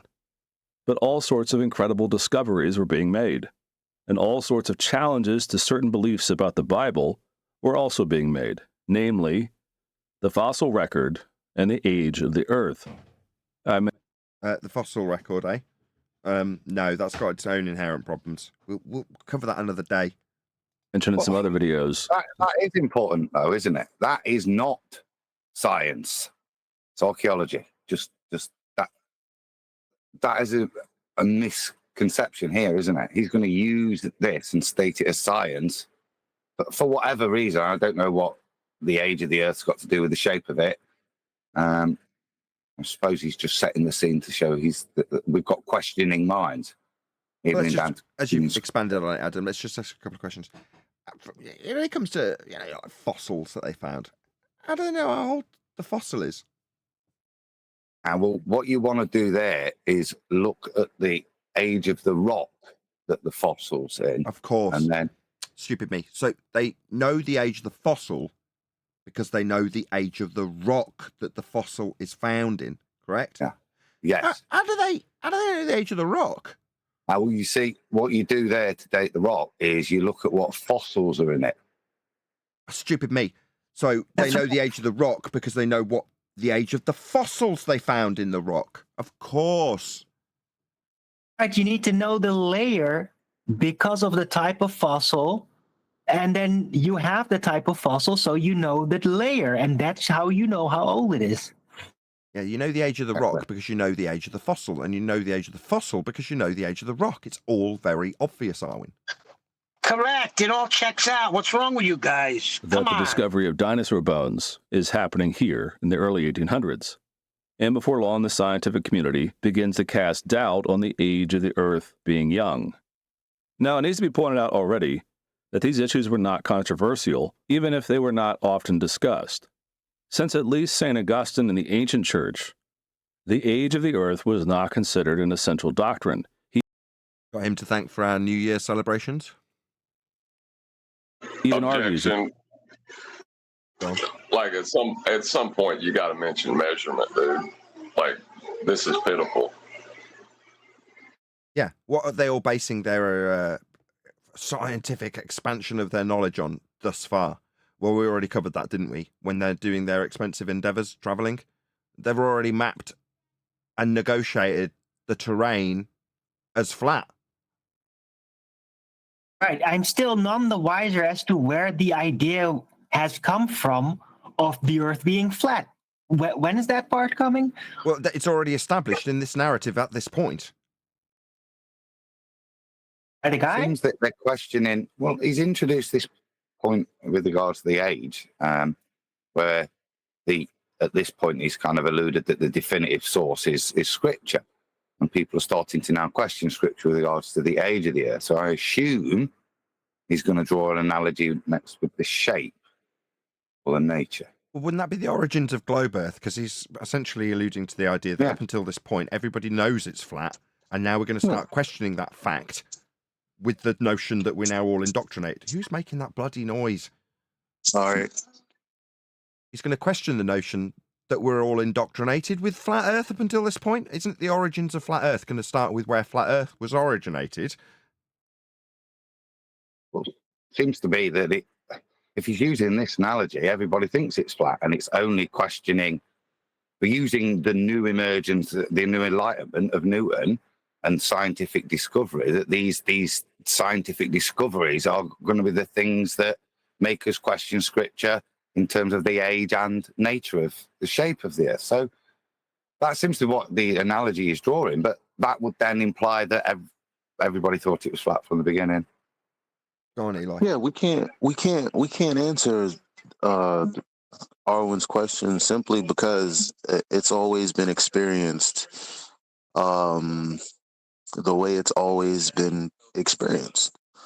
I forget exactly what I was going to say, but why would you like the orientation of how things are used? The shape would never come into question unless you postulate it in the first place. In a way, that would become a big topic because now everything is relative. There's only one particular supposition or presupposition that would do that. And that's the paradigm we live in now. A couple of quick calls to action. So please share the show, first and foremost. About 85 people watching. Be good to get through 100 people. The only reason we've got 85 people watching is because the regulars share the show. Also, if you are currently in this live stream, please go and let this videographer know, Ryan, his name is, that at Nathan Oakley 1980 sent me with a positive comment that lets him know that we've responded to his video. But more importantly for now, let's see if we can get the live stream viewing numbers up to 100. Please share the show, smash that share button. It's only 2 clicks to put it out into your Facebook or your Twitter. Any other remarks before we continue with Augustine on the screen? Sidestep. Happy new fiscal year, everybody. It's me, D Rose. Hey, D. Hey, what's up? Sky.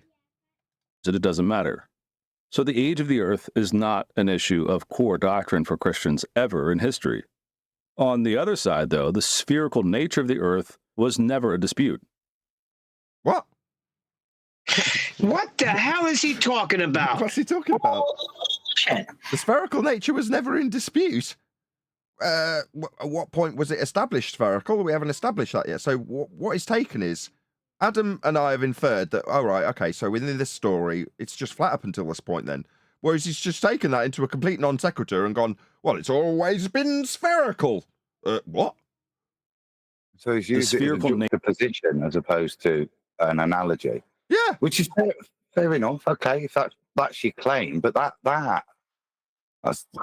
you can't pull out some Jesuit documents now where they're forming the Earth as your proof. That's what I've got on screen now. Okay. Nature of the Earth had been. There's something else of them. No, I said we'll see a citation, see what else comes up. Argued and shown since the ancient Greeks. And since Western Christians relied heavily on these sources. He just inferred that what he had up on screen was from the ancient Greeks. Why do they do that? Because they're looking for validation and they ain't getting it there. That was a trick they pulled on us right in the beginning. Oh, no, the ancient Greeks. Well, who were these ancient Greeks? I want to know them. Give me something something I can hold on to. Yeah, but what the inference to the audience is that what he just presented on screen was from ancient Greece. Because that's what he said. For their own science. Sure they didn't leave that behind. They mostly just left pottery and a rock behind. But the editing of the imagery on screen matches with what he's talking about in the timeline, and then he presents something that is indicative of that time period. Then he talks about, with it on screen, how we automatically know it's spherical because the ancient Greeks said so, and now we've got this on screen. From another time period. Scientific thinking in the Middle Ages, there was almost no occurrence in the history of the Church until the 1800s of a Christian writer believing the Earth to be flat. What? Where is this guy getting his information from? He's just throwing it in like completely baseless. There was no controversy, no debate. Says you. It was always assumed to be a sphere.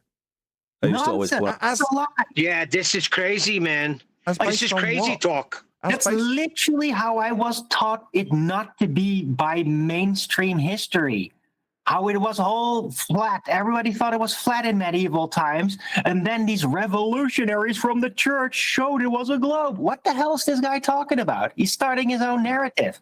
Adam, I thought you said this guy... first image, I've just imaged 1660. So you can't link that with the sentence where you've referenced ancient Greece. It's 1660. Yeah. This is the point that the ball is being formed. This is the point where it's being suggested with all the astronomical orbit ideas coming in. Yeah, but that's not a citation of ancient Greece, is it? What is a citation for the times with the picture on screen now is clearly a grid reference map that would be used with celestial navigation and elevation angles. This is a flat Earth proof on screen. How is this globe shaped? What you've got on screen by the looks of it also is it is a flat map, but also look, they've got the wandering stars in their particular relative positions, and then the star field in the background. It's demonstrating a flat. This is a depiction on that left-hand side that's used in navigation that would represent the world as a flat plane with the dome over it for your perspective view of the stars. That's how this tool on screen that he's saying, it's always been considered globe-shaped. Why in unholy hell are they measuring it and moving on it and mapping it flat then? It's just wrong. Flat out wrong, mate. No, you know what I think it is, Nate? I think it's almost like when a child is quite hideous looking and you raise that child and tell them, no matter what nobody tells you, you're the most beautiful person in the world. and nobody can take that away from you. And so it's just a reiterated point. This guy is trying to, even though it's obvious that what we're looking at is no way near sphere and it's flat. Like the child is really hideous, not attractive, but still, the parents got to reiterate it. He's reiterating this just to reinforce, no matter what you see, that's not what it is. What they thought, which nobody can prove it because everybody's dead and decomposed, we can't disprove it except by this picture. That's all we need. And this picture disproves it, but still, he's going to tell his audience and the general audience who don't have common sense to break this down and realize, but sir, it's not. So he just has to keep saying it. You say it over and over again, here and over again. I am beautiful. I am beautiful. It'll become convincing. And sooner or later, the person will really believe that they're beautiful, even though they look hideous because they have no nose and one ear, you know? Okay, if you say so. Well, to students, that there's a reason why Columbus sailed west to get to India. He could be forgiven for underestimating the size of the globe, but he... Sorry, underestimating the size of the globe when all of the tools still on screen are only capable of utilization with a flat Earth. What the hell are you babbling about? Nathan, did Christopher Columbus have a globe on his ship when he was sailing? What was it, the Nina, the Pinta, and the Santa Maria? Did he have globes, or did they have flat maps on their ships? Makes no I'm just difference. curious. They did have a celestial sphere thing, though, right? Sometimes. Celestial And sphere refers to the maybe. sky. Not the map of Earth. That's the sky. The celestial sphere is celestial. The sphere bit is a perspective view, if you want to describe it that way, North Pole centric on some maps, but doesn't change that what you're actually utilizing and measuring and have mapped to do so is factually a flat plane of reference. That's what the Earth must be for the system that he's describing to work. He's just wrong. If he's gonna cite this as history, there is the famous song. They all laughed at Christopher Columbus when he said the world was round. So is he denying that historical fact? Because he's claiming that everybody thinks it's round. But in that statement, they're laughing at Columbus, yeah? Now, I don't think this is also a false premise, yeah? Columbus thought he could go circumnavigate. Doesn't necessarily mean it's a ball or anything. He just realized you could go around. Yeah, that's not a claim of a ball. But like I said, that first bit, to quote the song, yeah, people are mocking Columbus because he thinks it's a ball in mainstream history. So it contradicts his citation that everybody thinks it's round at this moment. Right. So the ancient Greeks, why did Christopher Columbus have to go prove it was a ball if the ancient Greeks knew it was a ball? This is funny. Yeah, what he's done is he's taken the story from a point where the ball starts being developed and says that at this point, we all knew from this point back that it was always a ball. And here's my citations that all match up with around that time period where the ball gets developed, because it was always flat. That's what he's saying. Or in D. Rose's example, there's a long line of blonde-haired children that get popped out, and then one day a redhead comes out. And then the answer to that is they were always redheads. Everyone always knew they were always redheads too. All of this is nice and all, and it's cool stories. But has he mentioned any measurement at all yet? No, none. He's got some reference on screen that we've been ripping a new one in terms of how this could not be globe-shaped in any way, shape, or form, or it wouldn't function for navigation anymore. So he's talking about what is in the physical world, and he's not mentioned measurement. Correct. This guy might be retarded. He knew it was a globe, and no one questioned him on that point. I don't know why. He's baseless assertioning his way through this. But he is.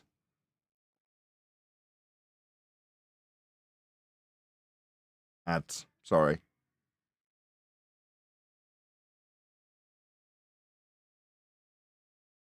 Supplies for children in Yemen. Clean water and medicine. So if that's the background, what are the direct causes of this flat Earth theory? Well, this is crucial. Right, again, your misunderstandings and misapprehensions of what science is has led you to assert that there's a flat Earth theory that you need to be contravening. You haven't asserted any flat Earth theory. You can't assert a flat Earth theory. Flat Earth theory for a concrete noun is a bastardization of a cause and effect reasoning methodology that would need something to be happening for you to qualify it in this term. This isn't going to be a theory. It's just going to be a straw man. There was an inordinate amount of fear for Christians in the early 1800s who felt that their faith was eroding. And for a very small number, that fear became overwhelming. But the fear and consternation was not being led by pastors, bishops, elders, or deacons. So his notions of why flat Earth comes into existence is because of the conflict between religion and science. He doesn't even know what science is. This was largely an issue with some small number of lay. Why would he preface it by saying that this won't be a scientific debate and that he is not a scientist, but his conclusions for how this all began have got a giant cog with science written on it, and he doesn't understand science? What an outrage. Christians, feeling that it was important to start a controversy. And not based on what? Which Christians thought it would be a good idea to cause controversy? What evidence do you have for that? just in science. The world just seemed to be changing rapidly. Sorry, does he normally baseless assertion his way through every single video, Adam? Wrong button. No, it's normally well referenced. This is what I'm just searching his references here, and I've got this one back. See, the map he's just cited, again, 1450, he's just disproving himself, even in his own language. It's funny, isn't it? How when you get to this topic, people's standards just drop. Yeah, because I referenced him as somebody that it will give you document site stuff, yeah, that's there. But now he in this topic, he's not able to do that. He's making baseless assertion fallacy and actually presenting contradictory evidence to the statements he's making, particularly with reference to how long. With nobody questioned Columbus. Well, is it fact or is it not? Are you still presenting it that it's a bit dubious what Columbus is saying, but he got away with it, no one questioned him, and off he went. That's contradictory to the narrative you're purporting that it's always been thought of as a ball. That's not what you're showing. So no, I'm like I say, it's interesting how those standards have dropped for this one topic. Yep. Several newer ideas converged in the early 1800s that created a new set of ideas about society and the Bible. I would describe many of them as, though it might sound contradictory, progressive primitivism.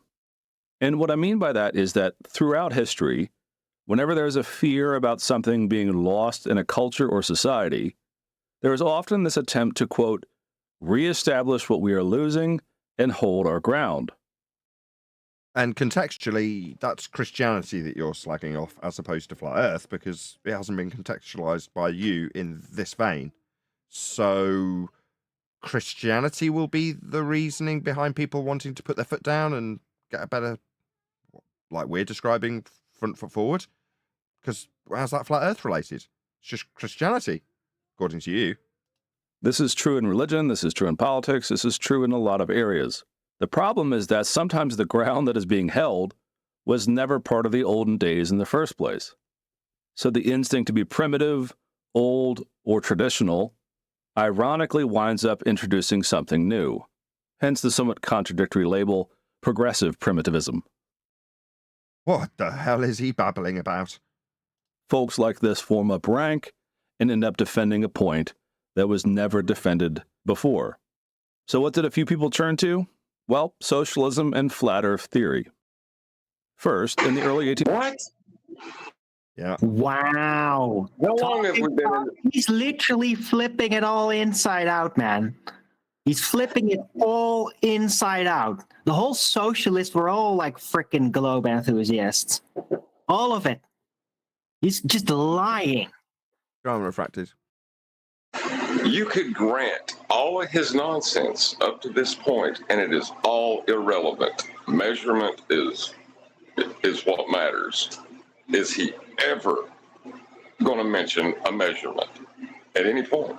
No, but he will completely twist what actually happened in history and what is even said to have happened in history. Like it's just his version. Like he doesn't know any better. But this is literally false. What he's rolling out. I mean, Fascinating that's stuff. fine. This It's all irrelevant. progressive, what was it he called it? Just some nonsense buzzwords. Socialism is Primitivism. That's what he said. Progressive primitivism. Progressive primitivism. What a social bunch of nonsense. Just buzzwords. 1800s, in England, we have the rise of utopian socialism.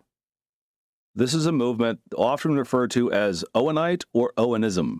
It was a countercultural movement against the Industrial Revolution that wanted people to live in sectarian communities and work together for a socialist vision. Nothing to do with flat Earth. This has got nothing to do with this subject. The idea here is that in the olden days, people did not work in factories, and we need to return to a quainter life of farms and communal living, much like in a village. And flat Earth. And while Owenites are not fully socialist in the modern sense, Karl Marx would later cite their work positively in his manifesto. I'm not going to go on and on about this, but early socialism does factor heavily into the foundation of flat Earth theory. Where? Show us. Show us the citation, you lying bastard. Sorry, it's just baseless assertion after baseless assertion. It's poisoning the well. Why are we becoming communists? I know. To do it. I just want to reference what John said. We need some measurement. The measurement's here. He's used this. He cited it himself and found it. So we know we've got. I'll just read the description of what this is described as independently. A nautical chart. You know what they are? They're flat maps. Yeah, of the Baltic Sea and the Med, accompanied. This is it by a circular world map. And if you zoom in on it, you can see it's just a polar projection from the middle of the Med. It looks like it's hard to make it out exactly, but again, it's a flat projection and accompanied by a celestial sphere, showing you the layout.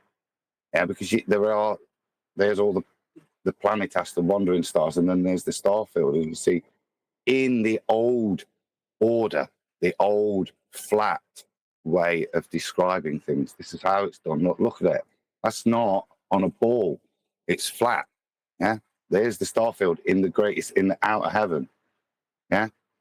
So this is flat evidence. Everything's charted, measured, flat, and then from a theological point of view, described flat in the left-hand image with, like I say, a celestial sphere placed over like a dome. You can see it. Look. So I have to question what he cited and say, no, actually, that's great evidence for a flat Earth and how people measured and navigated it flat back then. Absolutely. I mean, if we can take his evidence and show him unequivocally how it is a prerequisite flat Earth for this tool that you put up on screen whilst talking about how everybody knows it's a globe, why are you citing something that specifically requires Earth to be flat, to develop the tool and to utilize the tool, to navigate, to get around, to have somebody, just be cited by baseless assertion as saying, I already knew it was a globe? Yet we've got songs about how people laughed at Christopher Columbus because he said it was a globe. That's based on the idea that everybody already knew it was flat, and your cited map shows that fact. Earth is flat. That's how it's being navigated in your examples. Now, I'm waiting for these slides to get back up to what we had up on a second ago, which just coincidentally was up on screen for a moment of a second while you had your nice little backward engineered example of a flat Earth map in his video. But we've also got, what's this on the back of Smarter Every Day? Is it a Mercator projection? That doesn't look very globe-shaped. It's utilizing elevation angle measurements for that to work. What's this? The map of Monday. Well, this is way predating every single citation that he put up. This is a world map, and it's completely flat. It's not globe-shaped in any way, shape, or form. So I'm going to call you out on garbage, because I've gone out and done the research. Some of the earliest maps are certainly not globe-shaped. They're flat. Like this one. On a cowhide. And Nathan, can we admit that people that are watching this and people that see this, just the basic generic programming and indoctrination, I don't know what it is, they're convinced that that which is round or circular, they're looking at this and they don't see it. They don't see it like we see it. Their perspective is, but it is a sphere. Look at it. It's round. Some people can't even get away from that basic, generic, brainwashed perspective. We move on? Well, they just assume that if it's a disk, that means it's a sphere, right? It's a projection of a sphere. They just always assume it's a projection of a sphere. But I mean, this is a modern day disease. This is not an issue they had during the exploration age, okay? Nobody knew about the maps. Map making was kind of a secretive thing. It was kept very private, all of that, because knowing where to go was freedom and thus power. So it was in the hands of a few who knew how it worked, who knew how celestial navigation worked, and knew that it was flat, by the way, because of that. This map on screen is from the 1300s. I mean, if you can beat that in terms of going back and showing me something that's mapping the world as a globe, then, you know, I'll look at it. But as far as I am concerned, and to this day, Earth is negotiated flat. Shout out to Retro Bill for the super chat, who says the current Guinness World Record for unback claimed in a series of Jeopardy here. Yeah, just so many baseless assertions, Retro Bill. Couldn't agree more. And as we found out, this guy's got a higher standard. I'm glad Adam knows who he is. Hold him to task. The second is a general hatred for Newtonian physics and science. This is a very rare opinion, though. In general, Christians were not anti-science in this. What he's doing isn't science. For a start, the Newtonian ideas of gravity, which he didn't even want to ascribe to him, have been debunked by Einstein, someone else you cited in this video. Where's your research skills? So you're going to say that people didn't like Newton? Well, he was clearly wrong, because his ideas of gravity have been superseded. So if they didn't like him, they had a good right to. You'd know that if you knew that his rhetoric was incorrect and 108, now nearly 109 years out of date. And if you're going to try to attach anything that Newton made speculations on to reality, you'll need a down direction that only exists with reference to a plane. Or to put it another way, Newtonian science, as you incorrectly identify it, is a description that's been overcome 109 years ago and superseded by Einsteinian pseudo-geometry and Bent's 4D space-time, if I can get my tongue around it. And to debunk that which you are saying is not objectionable to, in terms of Newtonian gravitation, it requires a flat plane to describe. Good job, John. Certainly not as aggressively as they will be later when you see the differences between fundamentalism and Darwinism. Well, sod all to do with anything. Darwinism only is a cheap idea that's flying in the face of the notion that we have a creator, that nature can create and evolve our world, which is easy to debunk. But again, while we can expand out on the ideas of flat Earth and how that has a profound implication on the world view that you may have in terms of a creator, it's very much a tangent point. But you're making it seem like the origin of flat Earth is Christians, but you haven't in any way, as I have just done, segued the two together, because they may be connected by us when, as I say, we describe the necessity for a creator when you overcome some of the post-Darwin ideas from Lemaitre about a Big Bang. But this doesn't link to flat Earth, as far as I am concerned, not by your segue anyway. But there is a little bit of anti-science amongst some layfolk. And just a few small numbers. Anti-science? My friend, you don't even know what it is. You think this sits in that category that you've disclaimed that you're not part of, not a scientist, not going to be debated on the subject of it. And yet you're appealing to it left, right, and centre. It's a disgrace. Science establishes cause and effect through systematic experimentation. This is a concrete noun discussion. You're in a category error. Will focus Nathan, their didn't attention. you know that back then there were people that were specifically against anybody who dared try to manipulate an independent variable in order to presume the cause of an effect? They were very much against that. They were anti-science. Didn't you know that? You're telling me you're formulating a presumed cause of that effect that you're going to vary and see if it causes or not? Condemn him, off with his head! How dare he formulate a valid scientific prediction, otherwise known as hypothesis? This is a disgrace. We stand in the face of science. You should not do that here. Exactly. Well, that's why the philosophers got together. They were the anti-science ones. After you've got this empirical methodology laid down, to then take that and affirm to your audience that you have that which you have not validated and call yourself a science, is that stealing of the valor that we describe all the time on this show. They're just saying that they've got science because the method itself offers empiricism. So now what? Newton's objectionable but shouldn't be science, in quotes, overcome 108 years ago by Einstein with a new pseudo-geometry? Yeah, that should have been, what, appreciated for the science it wasn't. It wasn't science when he claimed it was. It isn't science now. It's been overcome by Einstein. But you're defending it like we've got some reason to have flat Earth because people objected to the new science of Newton. What the hell? You have no idea what you're babbling about in this subject, Ryan. You are so far out of your depth, it is untrue. Why are you covering this? If you're going to cover it, at least research it. On this idea that the Earth is flat, which is something... But this is where the problem lies. The Earth is young / 6,000 years old. Earth is flat. So what you're saying is creationism is flat earthism. Yeah?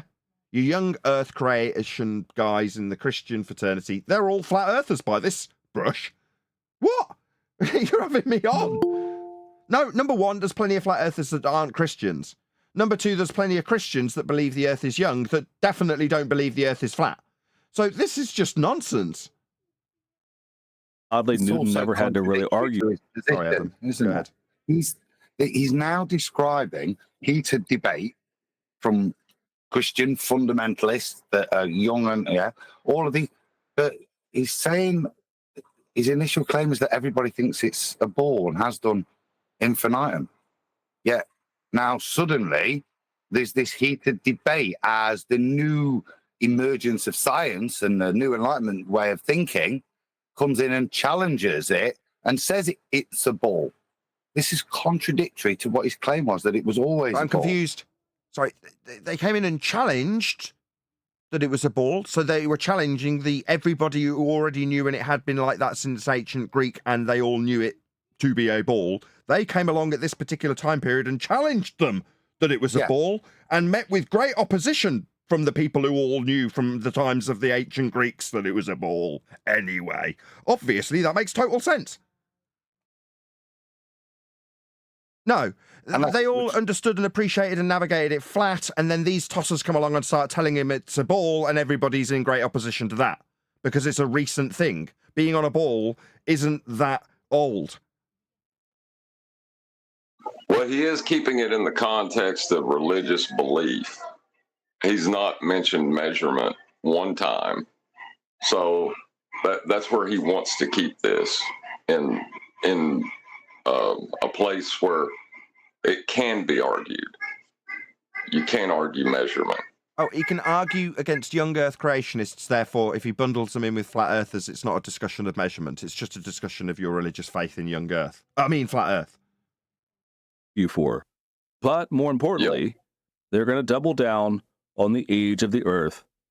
So the flat earthers and their argumentation is going to be to double down on the age of the Earth. When I show you that Earth is measured flat in your own examples, and Adam takes literally one of your screenshots and shows how Earth is navigated, developed, measured, and showed to be flat in your own bloody examples. Yet we, a flat earther that we're now being stereotyped as with the young Earth creationism juxtaposition, are going to argue indefinitely about how young Earth is when we come on to flat. No.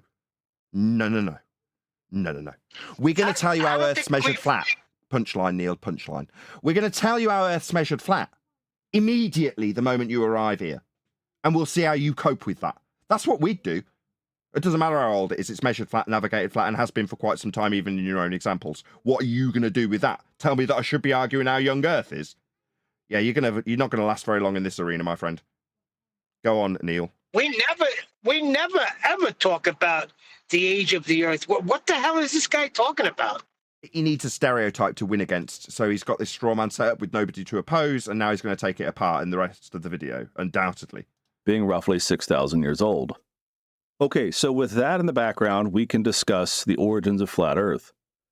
In print, probably the first mention of the flat Earth theory was in 1819 in a book called Oh, right around the time that everyone's opposing this new idea of globe, when actually they all know it's a globe anyway, and they're coming up against opposition when they're showing it's a globe.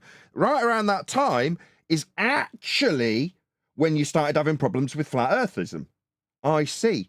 It's almost like they've taken history and inverted it, isn't it? Weird that, isn't it? fittingly, the Anti-Newtonian. It was published anonymously, which is a feature of early flat Earth theorists. Really?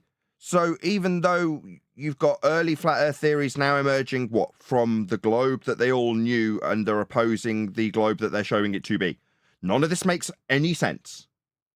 They published either anonymously or with a pseudonym. We don't know who wrote this first book. Maybe it was the people that wanted to infer that everybody had an idea of flat Earth when they all knew it was a globe, because they've always known it's a globe. It's very memory hole. It's very 1984. We've always been at war with Eurasia. What are you talking about? We've always known it's a globe, right? And look at this sudden wave of anti-flat Earth. Anti-globism, as it would have been back then.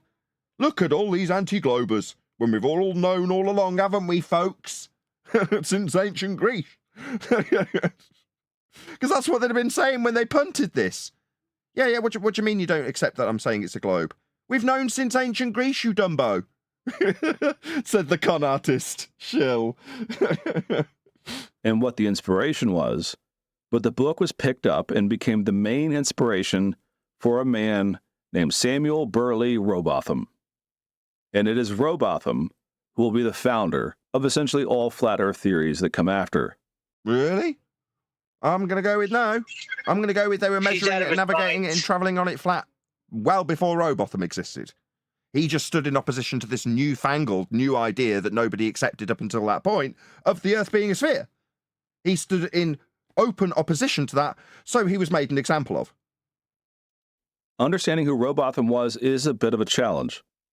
He was born in 1816 near the city of Manchester to a middle-class family. The only source we have of his life is his own description of his youth, and he is what we call an unreliable narrator, as you'll see in a minute. What does stand out in most of Rowbotham's life, though, is a personality that invites a certain amount of... Who cares? Does it matter what Rowbotham says? No.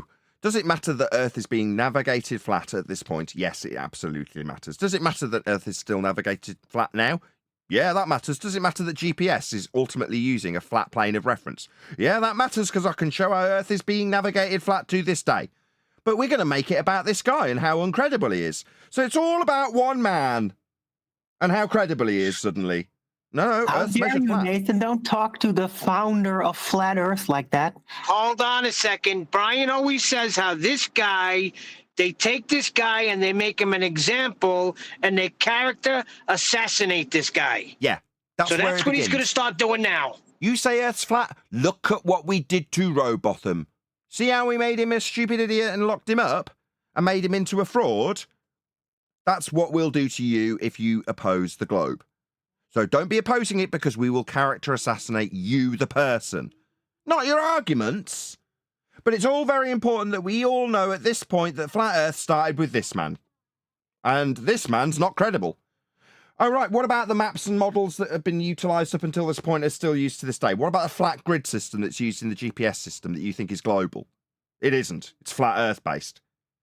What about those? Those are flat Earth measurements. No, let's make it about a personality and how credible they are, because that's much easier to take apart than an actual measurement of Earth. Out of zealous rebellion. There was also some measure of family conflict, at least to the point where Robotham did not have a happy relationship with either his parents or his grandparents. So he was a terrible child. He was a terrible lover. He was a terrible husband. He's not credible. I think this is really where Flat Earth fails, right here. This is the failure of Flat Earth. This one man. Yeah, he had family arguments. We can't trust this guy with... Definitely not. Like, what is what? What about the How map dare that you you? produced? What about the map that this guy himself put on screen? What about Ryan's map that he presented, that he picked out of a line of maps that he could have put on screen when he was talking about how everybody knew Earth was globe-shaped? Why is it that my panel member, Adam, can take that image, do a little search on it, and prove beyond all certitude that Earth at that particular time period, like it is today, was being measured, mapped, and navigated flat? But yet you think it's all about Robotham? I couldn't give a toss about Robotham and how everybody besmirched him for standing up against the globe that was being punted, newly punted at this time, to the point where one man felt he needed to stand in a... to his mother, Nathan. It's inexcusable. I heard that his mother, Arwin. That joke's twice now dead through me. Yeah, thanks. He tells us in the book that by the age of seven, mind you, that he had serious doubts about Newtonian physics. Now, I've raised 3 children past the age of 7. I've raised 3 children. They wouldn't doubt Newtonian physics. It's 109 years out of date and wrong. Newtonian physics was not something we discussed. Newtonian. So what he should be saying at this point is, this guy was actually quite smart because he realized that Newtonian physics was wrong, as demonstrated by Einstein 109 years ago. But no, he's mocking him because he's had the audacity to challenge Newton. Well, that's why you hold Einstein up, because he challenged and disproved him. But the same standard, you see, is now being used to mock. And there's one other point. Let me just give a quote. 1 second. The laws of motion of Newton were not right. End quote, Richard Feynman. Go ahead, Adam. Just in terms of him poisoning the world, he's used robot on there and implied somehow his personal life misery in that has affected his worldview. Yet he holds up Darwin as some kind of pariah of science with the evolution. Yet, if you were to cite a sadder tale of misery and why you might hold a particular worldview, Darwin, with the death of his daughter and loss of his faith, might be a more pertinent case to say how messed up lives can give you messed up theories. Yet he's decided, very strangely, to attack Rowbottom's credibility on that. I mean, I know he was born in Manchester, but you can't hold that against him. Just at that stage of life. Robotham, though, tells us that he avidly hated Newton from almost birth. At one point, he even snuck out of a class presentation on astronomy as a silent protest against Newton. Something else is probably going on here, though it's hard to say what. Whatever it just could be that he's wrong, as was shown 109 years ago by Einstein when he superseded his nonsense theory that mass attracts mass, non-scientifically validated and requested by Newton in his own words to not be ascribed to him. Yet this guy hated Newton. Yet, well, Newton stands for everything that's wrong about heliocentrism in your current paradigm. You'd know that if you knew what pseudo-force-based geometry was from Einstein. You'd know how wrong Newton was, and therefore how anti-Newton this guy was absolutely correct to be at even age 7, making him far more intelligent than you, because it seems that you're defending with your... These kids that I've got wouldn't be so bold as to challenge this anti-Newtonism as this gentleman here did at 7. Yet he was right, wasn't he? We all knew that 109 years ago, when he was demonstrated and superseded to be wrong with the falsely ascribed to his name Newtonian gravity. Go ahead, do whatever. Desperate to get through when I'm really enthusiastic. Not you, Neil. That was me interrupting Nathan. Yeah, right? at the point I was I'm the most interrupting before you interrupted. At the point that I'm at my crescendo, you decide you're going to rant through me. I'm sorry. I was just going to say he got there very early, before all this official statement of Einstein about Newton. So when it was still sort of officially being accepted, Newtonian mechanics, he was already seeing it was wrong before it was even official. So he was very smart, very quick to spot that. Well, he's got the narrator Nathan- laughing at him and saying, "Oh, well, Hey. I've got kids." But check this out, y'all. Who knows? Hold on, wait 1 second. You got the time wrong. You said 7 years old. He said from birth, Nathan. Don't you remember from birth how many people you hated? But The I'm gonna case. answer, I don't know the chronology, but maybe this guy inspired Einstein. Wasn't Einstein the anti-Newtonian?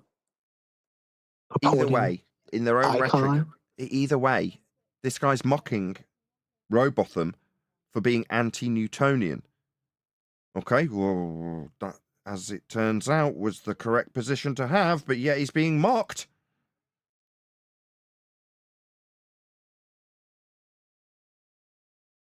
He was quickly sent to live with his grandfather. It's here that the story takes on more of a rebellious tone against his family. What, the story of Robotham, rather than the story of our Earth up until this point in all of your examples, is measured flat? You see, Robotham's grandfather was a lover of Newton, and he had many books on science and other topics, Really? Not from Newton. and even several telescopes. Really? You're going to do science with telescopes?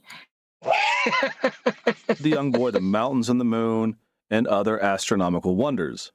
Definitely not science books, then. But for reasons not entirely clear, Robotham found his grandfather less than inspiring. He tells a story again later, after he was already famous for his views, about his grandfather having friends over to discuss the solar system and Newton. They seem to have been debating the question of the age of the Earth, how the Bible presents it, and then how science has disproved that theory. What? Sorry, science has disproved what theory? The age of the Earth theory. The orbital mechanics theory, which would have been postulated in this discussion. No, none of these are scientific. Maybe look up what science is, because you profess to not being a scientist, yet you're leaning on it non-stop, to my outrage. This is not science. And at one point, his grandfather asked young... Just on that, what he's trying to do is poison the well to give false motivation that for some reason he hated his granddad enough to disagree with Newtonian principles. That's not what I'm hearing. I'm hearing citation that from a very early age, this person was exceptionally well read and mixed in circles of much more than his peers, his elders, discussing these concepts from a very early age. So by the time he gets to writing his book, he's exceptionally well versed. Yes. But he also didn't get on with his mother. Young Robotham, then only age 9, how he felt about the subject. And Robotham says that he responded, quote, "You make it sound very nice, but you don't prove what you say. Someday when I get a big man, I will show you and all these gentlemen that you are wrong, and I will prove it. I will spend all my money and all my time doing it." Right. So from a very early age, with an open mind that's not polluted, he realizes that what is being postulated to him is wrong and not supported with evidence. I'm struggling, mate, as to why that's an issue. Go and read his book. And he does take all of these things apart in his book.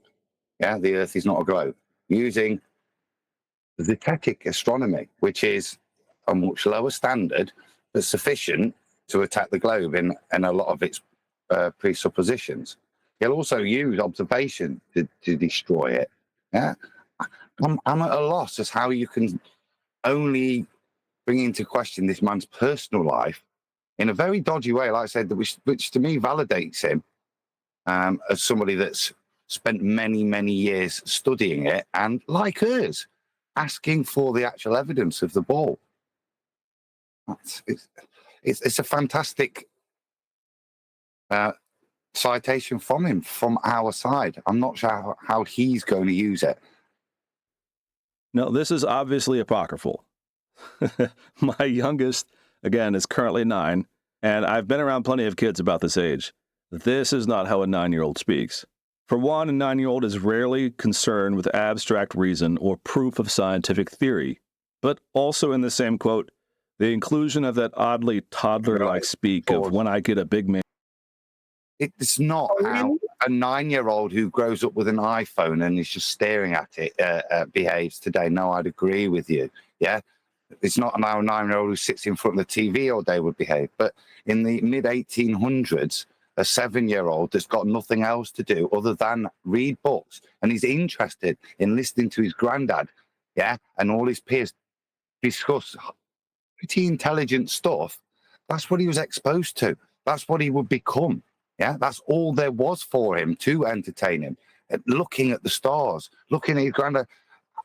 I'm not surprised that your children don't match up to a young Rowbottom. But to claim that your children are the reason that he couldn't be like that in the 1800s is poppycock, isn't it?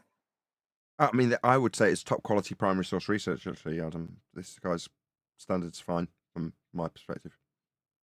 Man, was also not something you would expect from a 9-year-old.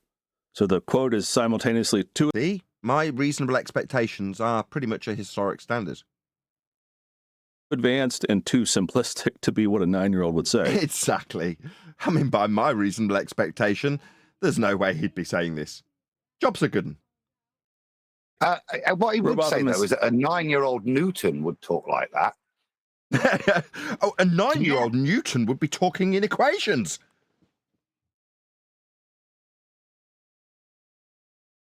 Fudging the details here.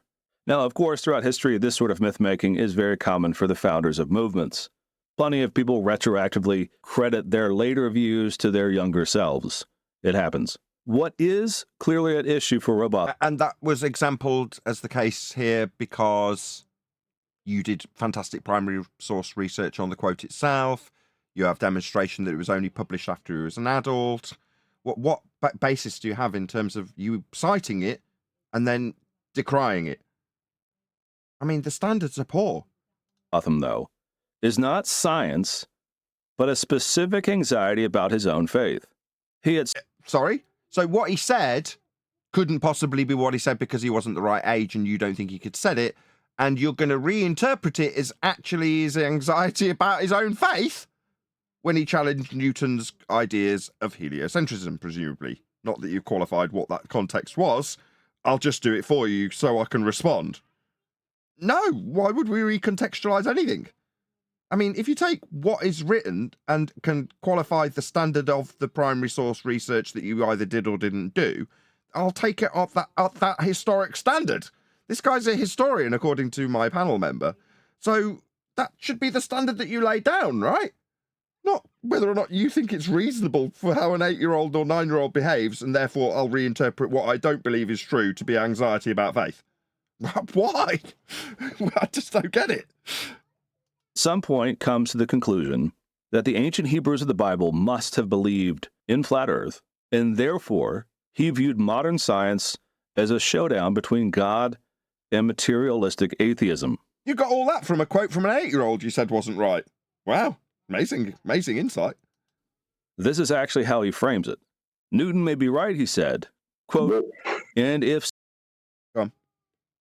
This conversation is so far away from dealing with anything in reality. I don't know how this guy functions in the world. It has nothing to do with the topic that he set out to deal with. He may be mentally ill at this point, is the only thing I can think. So, there could be no heaven, no higher...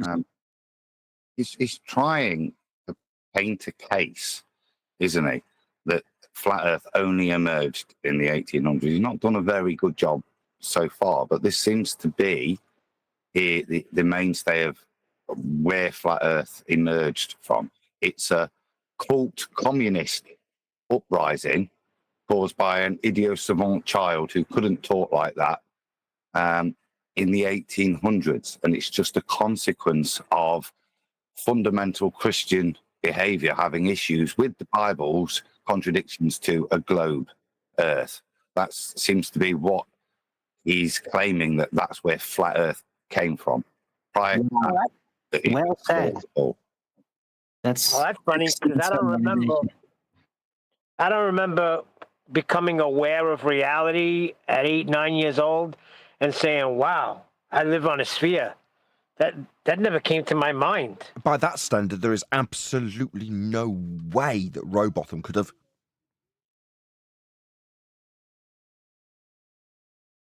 Existence than on this earth, no spiritual and immortal creatures, and therefore no God or creator. It's very clear that he's having a bit of a crisis of faith about this question, and he does seem to have struggled with it for quite some time. From his own biography, he describes how he struggled with his identity. He remarked that he went back and forth between a very strong atheism. Oh my God. Meanwhile, Earth's measured flat. And an This equally is weird, isn't it? Because, well, you will, if you read Robotham's book, you will see that he will cite scripture, but it's not his be-all and end-all. It's not his proof. He'll just use it in addition to his proofs. I won't go into them now, but they're all there. That seems to be the thing he should be dealing with here from a historical point of view. What were the things that he challenged the ball on, and how were they addressed at the time? But we're addressing his mental state. And again, I draw the lightning to everything he said there is perfectly applicable, but more extreme in the case of Charles Darwin. How many people viewed this, you said? Because this is very damaging. There's a reason why this video has been put out. 54,000 so far. Nice.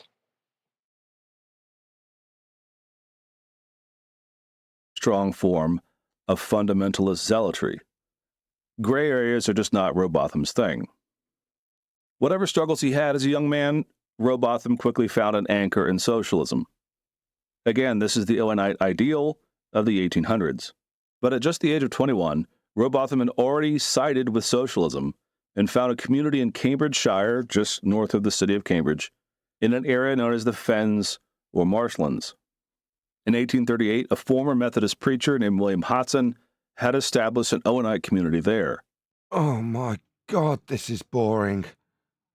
And at a very young age, Robotham... Hold on.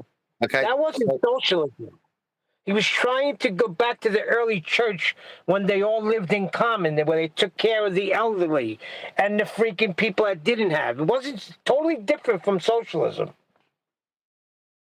I want to make a similar point. Yeah, if you're going to invoke the term socialism, then that in of itself is atheistic. He's clearly not a socialist in that kind of Marxist sense, which would be at this time frame, wouldn't it? Yeah. It's very important. He's talking more about a commune, like a more kibbutzi type, and it's more Christian giving, isn't it? Those sorts of things, but they're not communist in the sense of, like, say, a Marxist viewpoint at this point, which is the negative aspersion that's trying to be cast on him now. That's why he keeps saying it for some reason, as if he's. But like I said, that if you're going to take that point, then ultimately that's an atheistic political stance. It denies God, doesn't it, communism? So it's important for him in this video to say that, Adam. It's very odd. It's not dealing with anything other than trying to attack him in very weird ways, which don't really validate the point he's trying to make. Robotham bad. Yeah. Or Flat Earth bad. Very important that we qualify whether or not we've got a socialist or a lefty or a righty or whatever this individual was. It's very important we qualify all of those things when we're discussing the nature of Earth. Very important, Adam. Glad we went through it. Well, I'm pointing out that he's having emotional issues as well. That'll help. God, yes. Doesn't look good for Flat Earth, does it? Not at all. No. Robotham was invited, having replied to an advertisement, to be the secretary of the community. What's interesting is that this community was not fully embraced by other Owenite socialists and was seen as a bit of a ragtag group, especially under the leadership of Robotham. They all tended to attract the wilder personalities to this community. Wow. And the group was known mostly for drinking, arguing, and eating, and almost no work got done. Cycling. Very quickly, though, Robotham decided to leverage his authority in favor. Look, this is all really fascinating. Guys, can you stop interrupting? This was so interesting, enthralling. It's about a bunch of ad hom. Like boring is what it is. Who cares? We can prove Earth's measured flat. What are we doing? We talk about some guy like hundreds of years ago and how boring or interesting his life was. Oh my God. No, but it sounds like they were having fun, Adam. They were eating and drinking and discussing topics. Doing experiments and free thinking. That's right. Guilty as Yeah. charged. Add to Retro Bill. There's any similarity between Rowbotham described here and the actual person are purely coincidental. Very good. And meanwhile, when you think about it, Robot, whatever his name is, would be loved today with these progressives because they love people that think freely and want to be males when they're females, want to be giraffes when they're really monkeys. I mean, drink and party and be merry. So actually, he's not a bad guy considering the way progressives think today. He would be loved if he lived today. Would and thought he? this Hell. way. Oh, no way. If Rowbotham was around today, right, I would be ripping him a new one on a daily basis. He would be the anti-flat earther that Dave Weiss has become.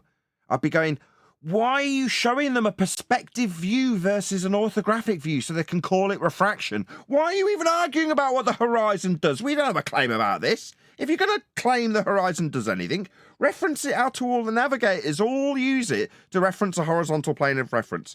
Don't be looking down some bloody canal. What are you doing, man? I'd be on his case like flies on the proverbial dog poo.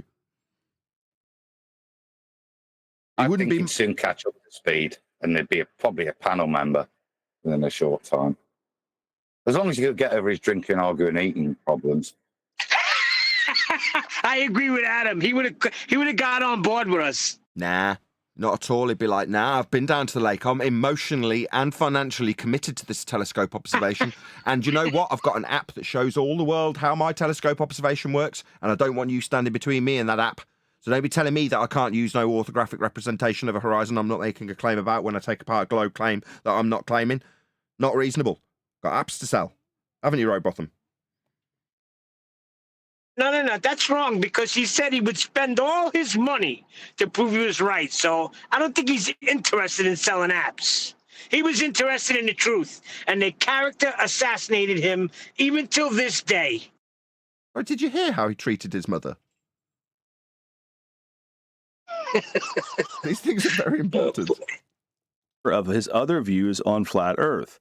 He conducted what he felt were conclusive experiments proving What he felt were conclusive. So when he's describing his experiments and his science hijacking, he felt that they were conclusive. Oh, but yet they're called experiments. Surely if they were experiments, they'd be unequivocally proving things empirically. I mean, that's what an experiment does. But they're just only his estimations of what he thinks are proving things with his mere experiments. No, both sides, including Rowbotham, are hijacking what is science. Rowbotham doesn't know if he's calling his observations over a flat lake or flat canal experiments because they're not.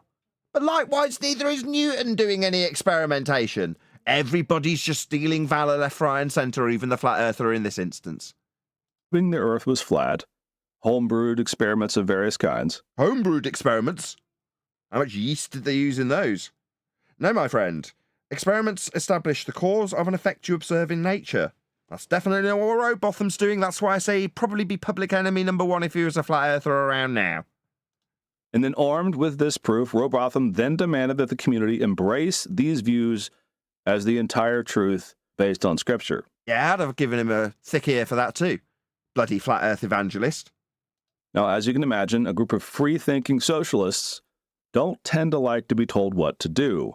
And the community hated this. No, it's nothing to do with their social status and everything to do with just people in general don't like being told what's what. We have to tread carefully when it comes to the fundamentalist religious worldview that Earth is a sphere. In the Western world, currently, that's your religion. Now, we have to respect that. We appreciate that it's just a religious belief, but for us to enforce that upon you proactively, as you are describing Rowbotham to do, I would agree. I would say that's very unreasonable. Nobody likes being told what's what. Everybody likes to think they know what's what, though, don't they? This type of forced obedience, and they quickly voted Rowbotham out of office. They were successful in barring the door to Rowbotham's office until he went and retrieved a pistol, and suddenly he had the upper hand. Not surprisingly, he was voted out of office again and kicked out of the community entirely.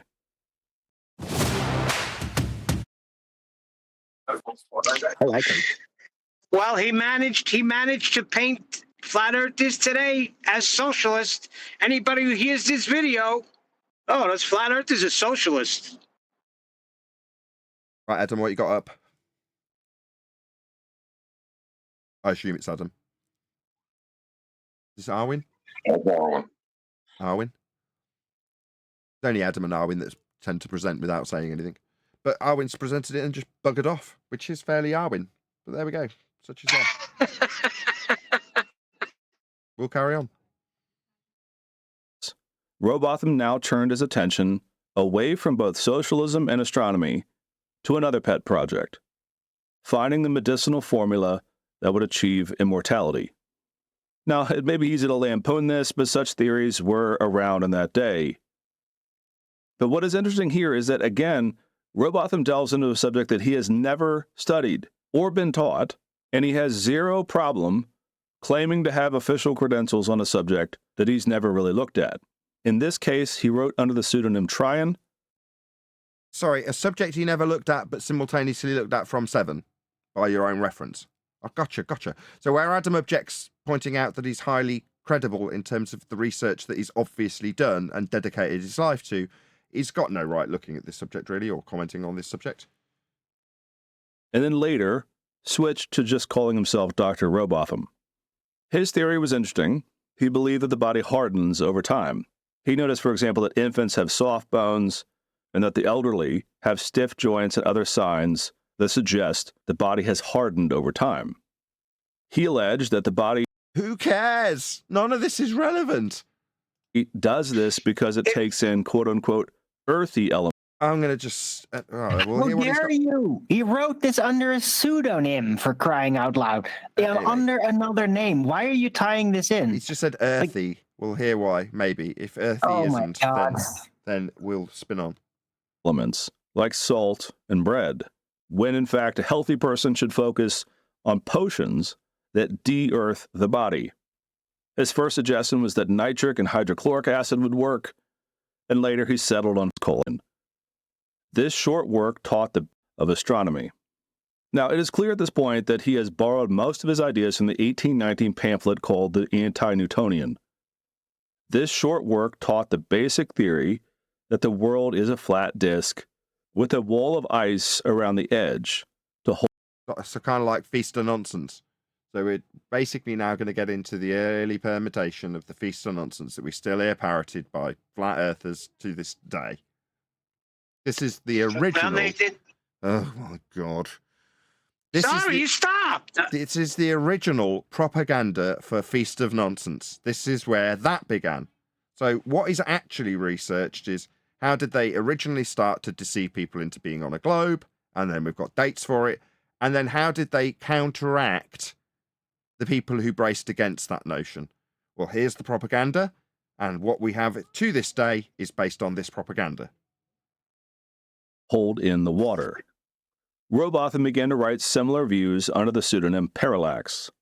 He also traveled to any city or community that would have him, and he would lecture on the subject with earnest. Now, before we get into Robotham's ideas, we do want to point out that he is exceedingly charismatic and entertaining. This was often reported in the local news, and it explains why many of his views attracted attention in his early days. You know what that means, don't He you? was playing 3D chess. Probably a nutter. Means he's a nutter. There's no way Neil deGrasse Tyson would debate him, would they? Just in case, because of his career. What's the point? I gotta agree with Nathan now. I think he would have been our enemy, Nathan. You're right. Yeah, I would point out he didn't claim science. He goes to great lengths to point out this is not the purview of science, and that his methodology is his logical framework would be to use Zeticism. So he does recognize that in the things that he's trying to draw conclusions about, he can't use science, which is why he expresses the methodology of Zeticism is how he'll come to some of these Feast of Nonsense conclusions. But I don't think we'd have an issue with science with him. He does understand the distinction. But he has a contradiction Adam. because he says he's a Bible believer, but now he's searching for immortality. Hey, It doesn't seem like it adds up. I would even go further to say that if we did an Ancestry.com on David Weiss, there might be a connection because they are one and the same. But Dave's a One Jew. and the same. He's Christian. Oh, There's your first problem. Robokin is? Roy Botham's a Bible-believing Christian. Yeah, he's not. Okay. Okay. All right. Well, Dave's I wouldn't Jew, say. Okay. Well, theologically or religion-wise, you ain't got to be connected. It is father and sons who have different religions. You know what I'm saying? But I'm talking about there's too much. 99% of it, they're similar, very similar. It's like a reincarnation. Okay. Again, we're trying to paint him as a bit mental, aren't he? But realistically, what he's saying, he was very dedicated. And he would go around different towns and talk. Well, again, trying to cast aspersions on the man. All you're showing me is he's up against it. He's fighting the mainstream, but he's persistent in doing so. And his message is resonating with the people because he's traveling all around the country, not to empty halls, is he? He's turning up and people are there. So you're saying he's with it? Oh my God! No, you're missing my point. He's not preaching to an empty audience, is he? He's being made out to be a bit mental, yeah, a little bit, eccentric. But he's going around the country and he's not going to empty lecture halls, is he? He's going to full lecture halls. Yeah, his YouTube channel is being watched. Is the point even back then? As this thing that's just caused by this strange sect, this strange communist sect who drink and argue a lot, they're actually still attracting an audience all around the country as they challenge the bull rhetoric.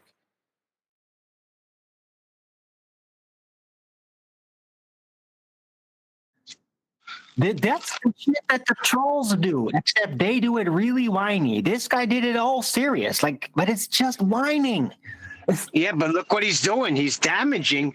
He's put that out to damage to character assassinate flat earthers. With his audience. After his lecture, he would open the floor for questions, and we are told he would maintain a very calm demeanor during the debate. But his scientifically inclined listeners were often not so charitable. Scientifically inclined? Oh my God. The ones inclined to validate the cause and effect reasoning being asserted incorrectly by Robotham if he's asserting science, which we don't believe he is, because he's asserting it as asceticism as opposed to science. So as they got themselves worked up, he would smile and respond with quips and funny retorts. He was also the MC of the event. Hold up. I thought he was the argumentative one. Now we're being described that the fundies, the ball fundies in the audience, would lose their temper raging at him, yeah, and he'd just smile and gently troll them. Yeah? Well, I'm just hearing that the people in the audience who he thinks have got right on their side can't control themselves. They're getting angry. It's not great evidence from him, is it? Really? As he tries to besmirch Robotham.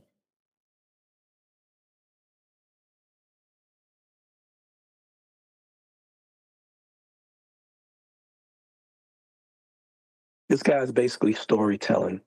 It's like a, bedtime story. Once upon a time, not long ago. Well, it's nothing to do with flat Earth history, is it? Or like that picture Arwin had up. That's showing you things historically. He's gone from a 15th century picture, flat map, cited it as Greek, 2,000-year-old Greek, and then just gone into a biography of Robotham, which is not that relevant, is it? Odd. And if he didn't like where the line of questioning was going, he was not above calling for the person to be quiet and let someone else speak. Robotham's opponents were said to have been quite upset Like he had a mute button. After many of his talks, and he appears to have relished that fact. Now, what were the allegations Robotham made about the Earth and the solar system? Well, we have two sources, one brief and the other from Robotham himself. The brief report comes from a newspaper report after one of his lectures, in which it was said that he taught, as I already said. So we're going to a secondary source. I see. Was it favourable against Robotham? I'm betting it is.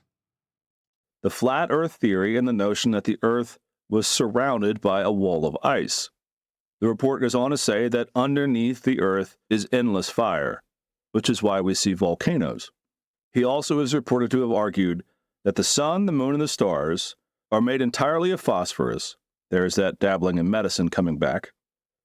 And that they are roughly between 1,000 and 4,000 miles away from the Earth.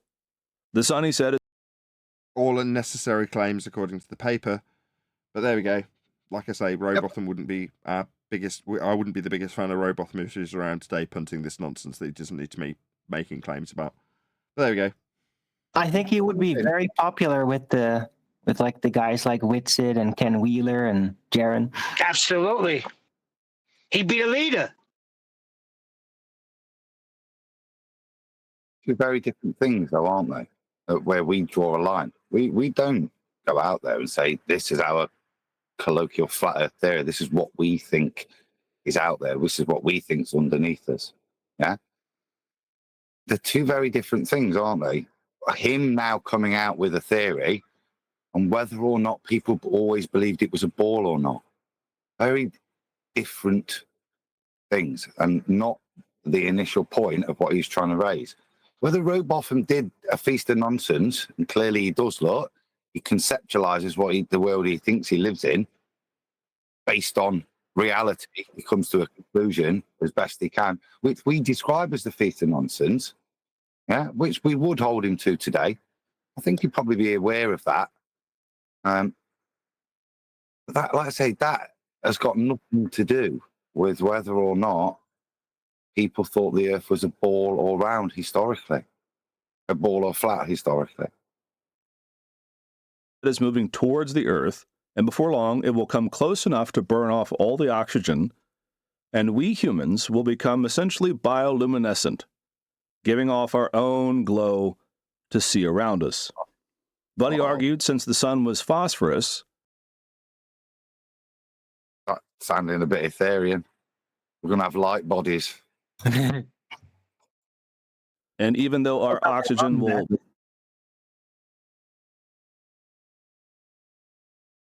burn off, we will live off the phosphorus of the sun, and we will no longer have disease or death, and will live forever. Now, that's a report of his lecture. We're not sure how much of that is true or embellished. It's hard to make sense of the report. But we do have a book that Robotham published called Zetetic Astronomy. It's still on Amazon. Don't believe me? Go read it.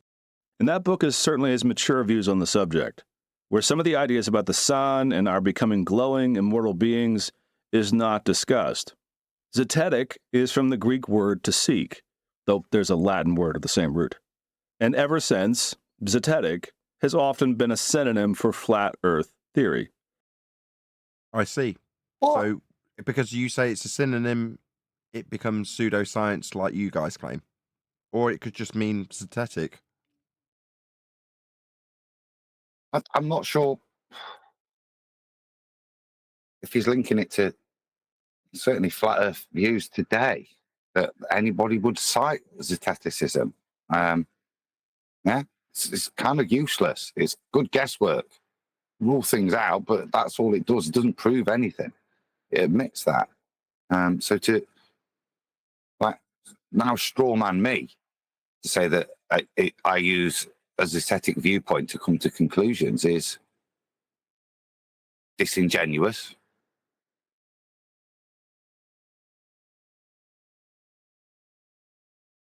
But the idea is that Robotham is just seeking answers. Now, in this book, his arguments are very similar, focusing more this time on his homebrewed experiments proving that there is no curvature in the Earth. He attacks...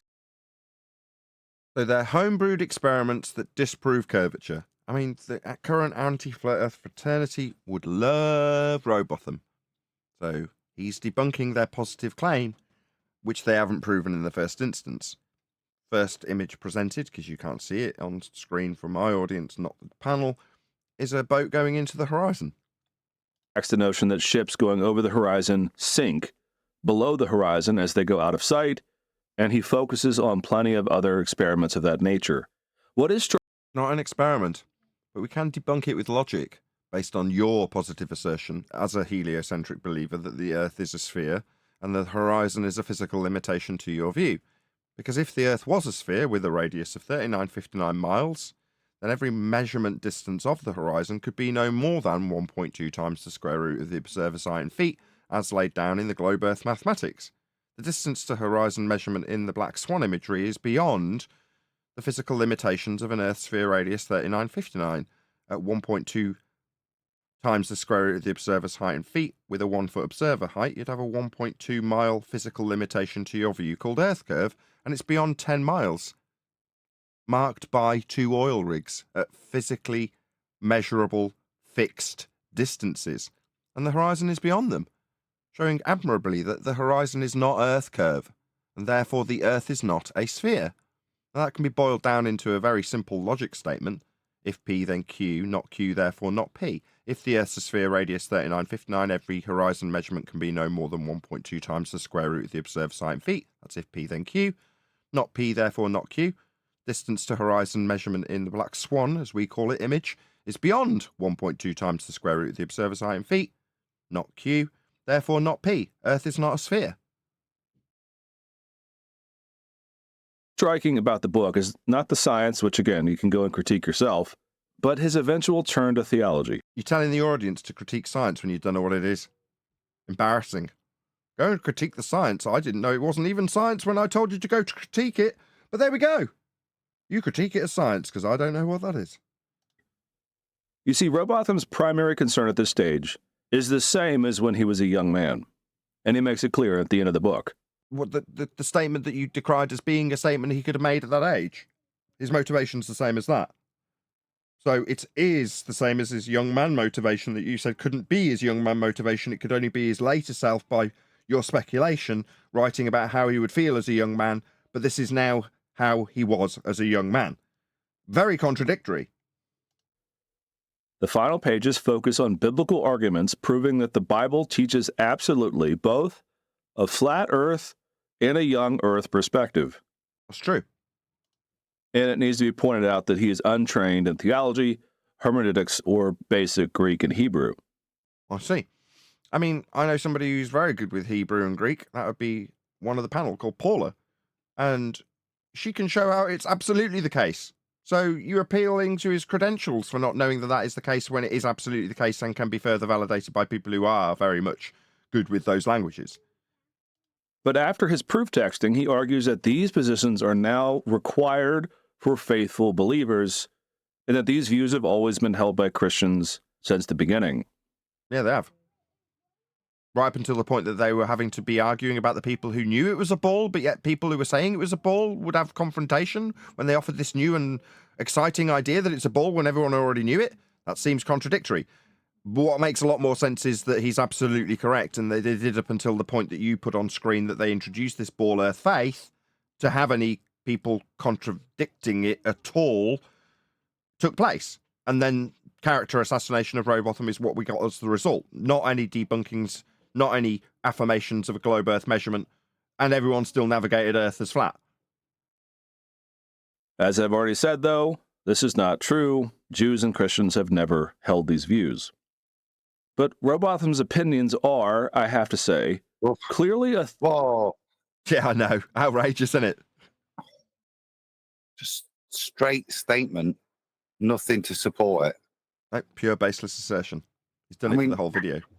But The memory is element. actually contradictory. Oh, look, I mean, Owen's got it on screen. There's the Hebrew one, look. We know how it's described. We know how the Bible described. This is the point of Robotham's objection, to pretend he can't speak Greek or Hebrew or read the King James, where it describes it perfectly adequately and contradicts the ball, yeah, is he's making out like that's now false and that Christians couldn't read the Bible. This is, again, it's disingenuous. At best, it's making statements with absolutely nothing to back it up whatsoever. They are just blanket statements that he's not been able to cite, or at best, at worst, that is, because actually most of the stuff is actually contradicting him. It just sounds like 1984 memory holding it to me. Isn't it? I'd just call it theological anxiety. Theological anxiety masquerading as scientific curiosity. For Robotham to give ground at all on the age of the Earth being 6,000 years, or on the flatness of the Earth, is to crack the door, or even swing it wide open, to staunch atheism. God is said to have created a firmament, literally, and made it unmovable, literally, and anything less than absolute literalism on these views is said to be liberal and unfaithful to. So what you're saying is, when you decried the notion that Robotham affirmed that the Christian view would be flat, you've given a few examples of how it could only be that way. To disavow his view? This makes no sense. Is it confessional debating, Arwin? Yeah, didn't he just before this says that what he's now explaining didn't exist? This, like, what? This is beyond confessional debating. This is just paradoxical debating. This doesn't exist. Now let me explain how it existed. What? Yeah, immovable firmament. What, like your bulb belief in a sky vacuum? No, I'm going to go with no. To God. But the point of attack on Robotham now has got nothing to do with the validity of Earth. He's now just actually confirming the point that actually that he's challenged is that Christians have always believed this. Yeah, this point of argument has nothing to do with anything other than Christian belief now. Because that's what Robotham's saying. He's affirming it additionally through his faith.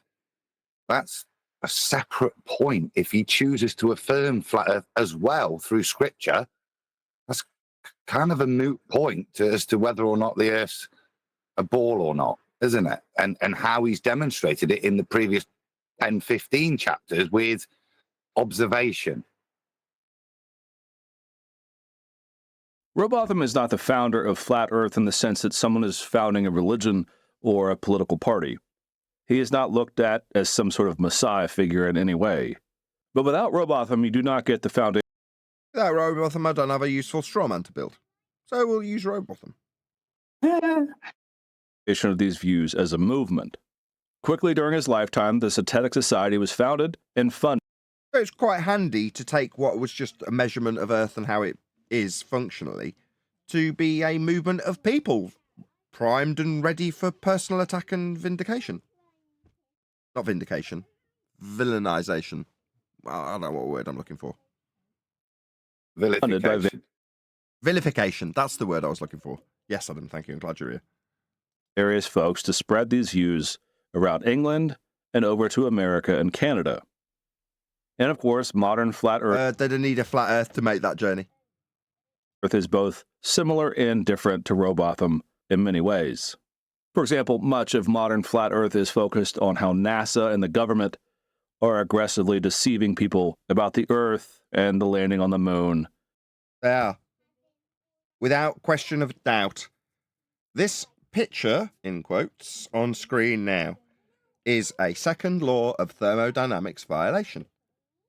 What this picture represents is a spaceship in a sky vacuum.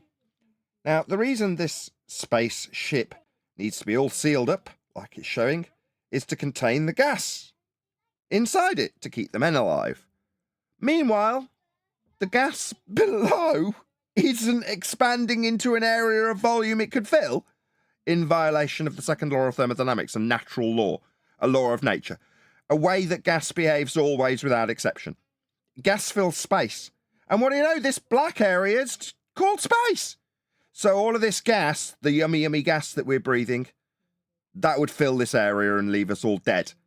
So NASA are definitely lying about sending out ships to an area of volume that the gas we're all breathing would fill? Because the gas we're breathing would fill it. In the same way, this spaceship, that definitely isn't real in a sky vacuum, needs to contain the gas within, so would Earth. Because if this area is 10 to the minus 17 torr sky vacuum, then the gas is going to want to expand in all directions into that area of volume, in line with entropic law. Second law of thermodynamics violation. Won't cut it as some reasoning for us as flat earthers to want to brace against NASA and their lies. We don't do that here. I mean, we can, if somebody, push comes to shove like you have done, proposes that it's an anti-flat earther. That would be someone bracing against the notions of globe pictures in space. Yeah, we don't do that no more. We just point out that Earth's measured flat. If we had some telemetry data for the moon landing, for example, we could point out how a flat Earth would be used because they claim to use sextants and star charts. Therefore, flat Earth would be required. What do you know? They lost all the telemetry data for the most amazing accomplishment in mankind's history. You get me that telemetry data and I'll show you how flat Earth's required. But what, this picture from Narnia is going to cut it for a reason for flat earthers to object to Earth's non-flatness? Yeah, I'm thinking no. Definitely not here. And other features of science. Robotham is nothing. Features of science with NASA's photos from a second law of thermodynamics violation sky vacuum? I'm thinking no. To say on any of that. And quite a few modern flat earthers are not religious in the slightest. But suffice it to say, Robotham is the before and after of flat earth theories.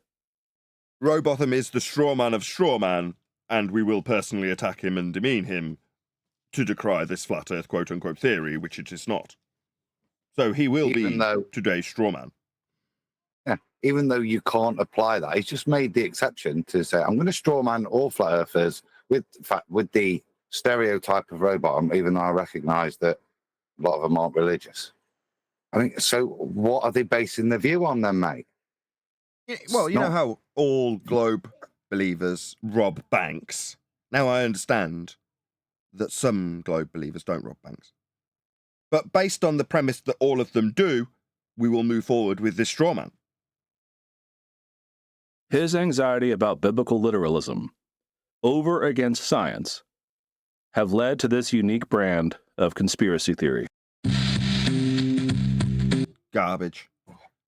If you're watching after the fact, because this isn't live anymore, please let him know at Nathan Oakley 1980 sent me. As we did conclude his video, we'll just see if there is any more in the last few seconds, other than him thanking his patron. Hold on, there it is. We're conspiracy theorists now. He lumped it all up and labeled this as conspiracies. Well, if he checks out Eric DeBay's video, he'll very quickly come to the realization that he, as a globe-believing zealot, is a cult. And he is the one in that position and not us. They're the one with the conspiracy. The conspiracy is the globe. Yeah, it's in his words again. Why is it a unique brand of conspiracy? What's unique about this conspiracy? If you want to label us like that, that's fine. But they're your words. What's unique about this one? What makes this one different to all the other conspiracies? Your words, mate. Yeah? Ryan, your words to this unique brand of conspiracy. He strawmanned it around one man, yet summarized it as a conspiracy when detailing the actions of one guy.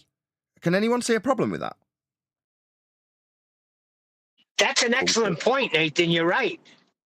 It's not a conspiracy then. No, it's being categorized as such, which I'm fine with. Yeah.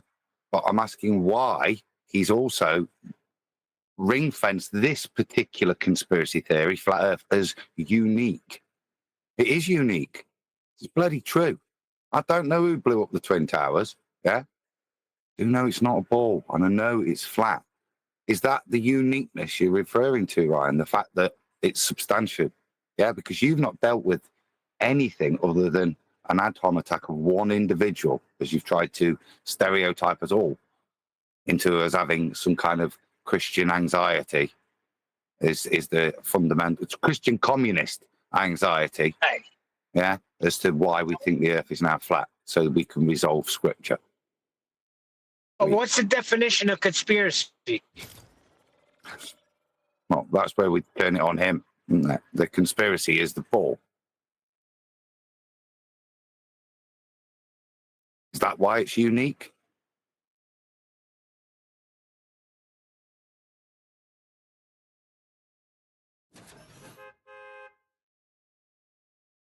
Well, that is the question. He's attacking Feast of Nonsense as a position and calling that the conspiracy. And in a way, I would agree. You know, that's the controlled opposition's way of forming the arguments that they're going to oppose going forward. And they've been formed. The Feast of Nonsense, what he's given is a history of how the Feast of Nonsense came to pass and how you can stack the Feast of Nonsense up as a conspiracy theory and bundle it in with New Earth creationism to make a nice little comfortable package to attack. And he's right, isn't he? If you contextualise what he's actually done a little history of, it is the history of the Feast of Nonsense and how Rowbotham's been utilised as a tool to instigate a controlled narrative that you can fight against if you're a globe believer that's already packaged up with lots of nice little straw man arguments that you can oppose. And if those arguments are nice and prevalent in that community, then they're already being, shouted about from that side so you can easily oppose it.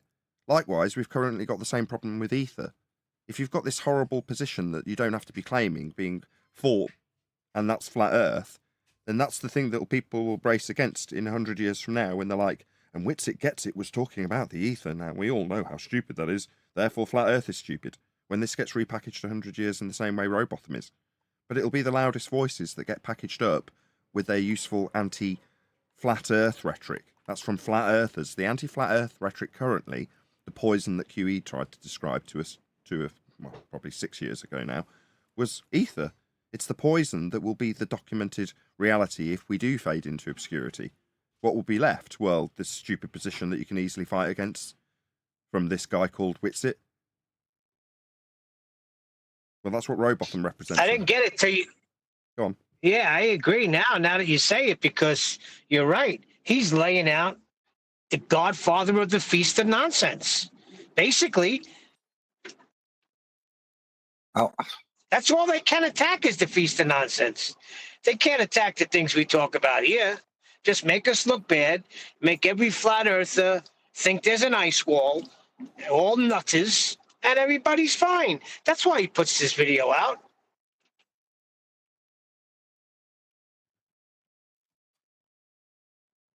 Space doesn't exist at this time. What you do, what I'm hearing, how it's a bit like how Newton gets mugged off. Yeah, we can look back and we can paint this biography with our current mindset, our current supposed knowledge, and view it very much like this. But his Christianness seems to be is the way of societal thinking. He's not unusual in his belief of scripture. Yeah. And I'd say things like space don't exist. Everything's a realm. We've not got Jules Verne yet, have we? Traveling to the moon yet. We're not even inventing a space vacuum yet. So a little bit of leeway in his imagination, I've got no problem with. Because to me, he is somebody that's taking on the mainstream. There might be a bit of Feast of Nonsense, but I don't generally think it's in the same ballpark and measurable by the same standards of today. Well, we also got R squared here, Mr. Ryan Reeves, who wouldn't know what science was if it climbed up his arse and started kicking footballs wrapped in Carolina Reaper lace concertina wire. He's all hot and bothered about this age of the earth. I'd like to focus on that. Ryan Reeves, on your next stream, we want the scientific evidence of the age of the earth and of the universe, please. I got the popcorn out. Friggin' clown. Happy New Year, QA. He'd no idea what science is, mate, or an experiment. He even cited Rowbotham as doing, what was it, homebrew experiments. I mean, he did say at the start of the video, he's a historian, so he doesn't really know science. And he did genuinely demonstrate his lack of understanding of what science was.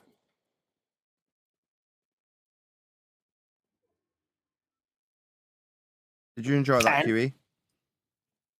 I mean, why I have this image presented like the entire show pretty much is because he started out the whole thing claiming that the flat Earth idea came on with this guy, and that it wasn't there before. Everybody believed this. It was a globe. Then why are all these ancient religious depictions showing roughly the same thing, which is not a globe, Earth in outer space? You know, so he just ignored all of that. He's no historian. He's a charlatan, just hired by the system to convolute history and put another opinion on there that's supposed to be respected and revered. But he saw it. He, like you said, Aaron, he's all twisted. He got everything twisted. Gets a lot of views though, and that's the purpose of it. So does Neil deGrasse and his sidekick, weed smoking idiot.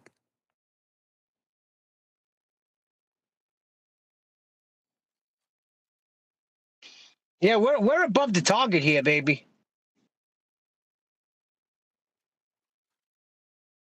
Anybody fancy boshing up a thumbnail for him? Does anybody know where I can find a picture of him?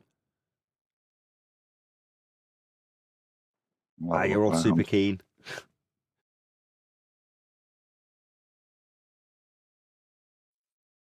Yeah, but I think he would have been. Yeah, you would have been ripping him apart daily, Nathan, if he was around today. I could just see it now, or hear it. Well, just imagine what the guy would have been like if he had the internet available to him. He would have been very different. He would have probably, if he was that smart that early, he would have probably be at our position at this point, right? Exposed to the same level. Because that guy's a smart guy. If you're that smart, that young, it's all about the information you have available to you. And hey, 200 years ago, that was a lot less than we have now. You got to you could hate. He hated Newton from birth. This guy was a genius. At birth, he knew what love and hate was, and he hated Newton.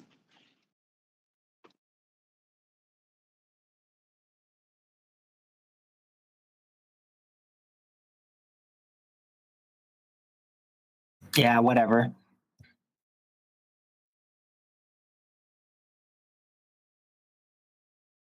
I was always a big fan of Newton, even when I figured out that it wasn't actually legitimate physics.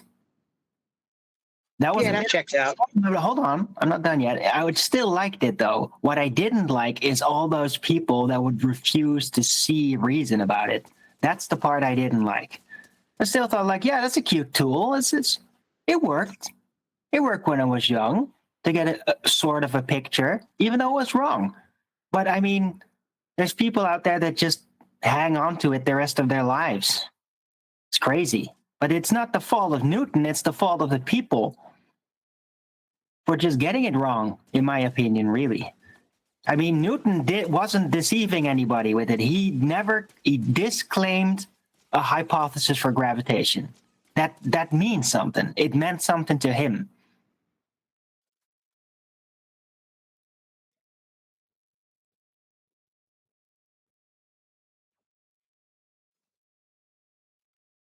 People just don't listen. You what, Arwin? What? It was a joke.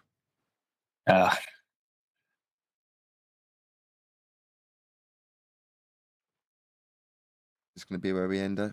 It's going to be where we round out. I was hoping to have an extended show because it's New Year. There's one, but I'm searching for a picture for it because I've remembered where Ryan Reeves is from, and so he was going to talk historically about the Earth. There was another thing. See, I remembered he does a fantastic expose of Tolkien's works and where he gets his inspiration from and stuff. And what he should mention is that in the second age of so it's in the Silmarillion. It talks about the ages of Middle Earth, and it's in the second age where the Earth is described as flat.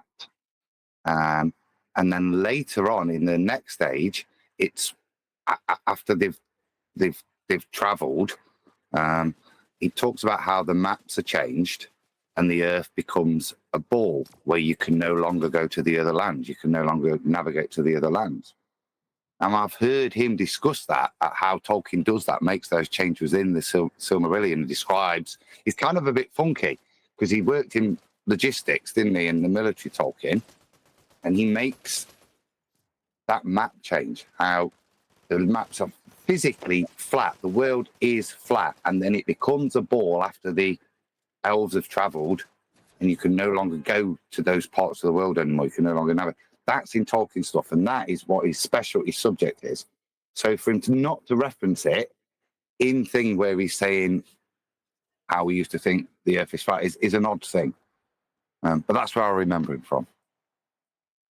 Yeah, that's right up our alley. Very interesting. I've sent pictures to Owen ages ago. I was about to say scrolling through, but there's a few slides of a presentation where it just shows it. But I'll stick it in Master B if I find it. Okay.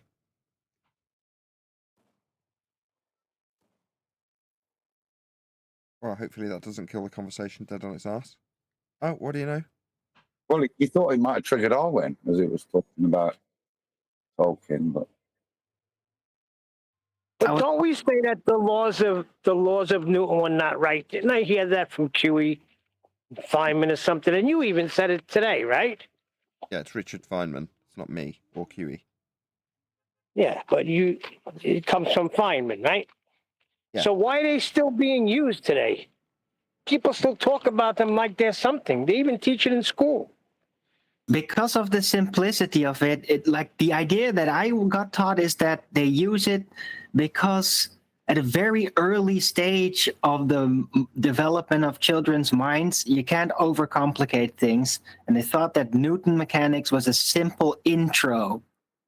But you should get taught relatively quickly after that it is basically oversimplified, and then get the real stuff. But that's where the problem comes in with a lot of people that just don't get that. They just oversimplified. You mean just wrong? Yeah. But the point is, it's so simplistic, and that's what makes it easy. But why would you teach a kid something that's wrong? Is my point. Why? Well, why do you let a child play with toys, right? Right. Not because the toys are real. It's because to get them going. Do with the laws of Newton, laws of. I don't get it. It's a toy. You give kids toys to occupy themselves, right? A kid everything is new, so fantasy. They play with their toys. I had G.I. Joe with the Kung Fu grip. I had Legos. You're right.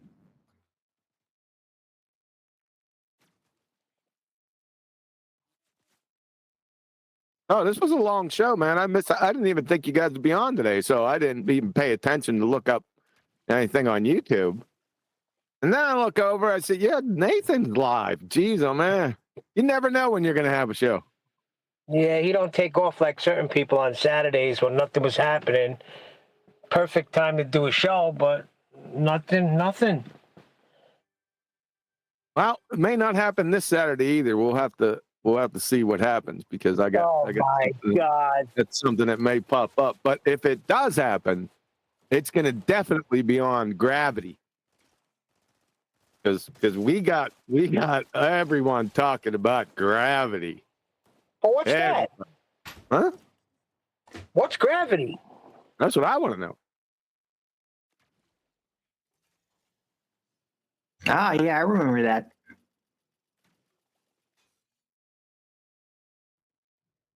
But just Also, I want to get into some Newton with his.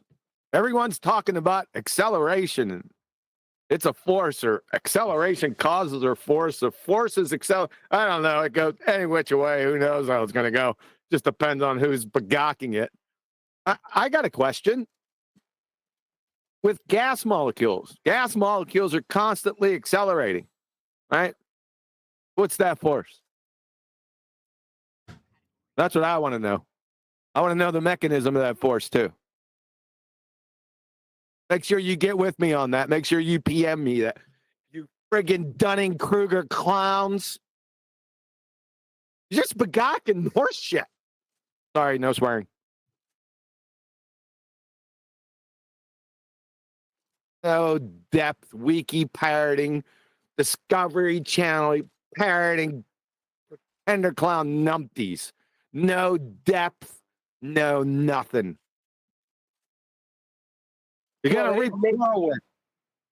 Sorry, it is making a comeback, Gravity. I have been hearing it a lot. I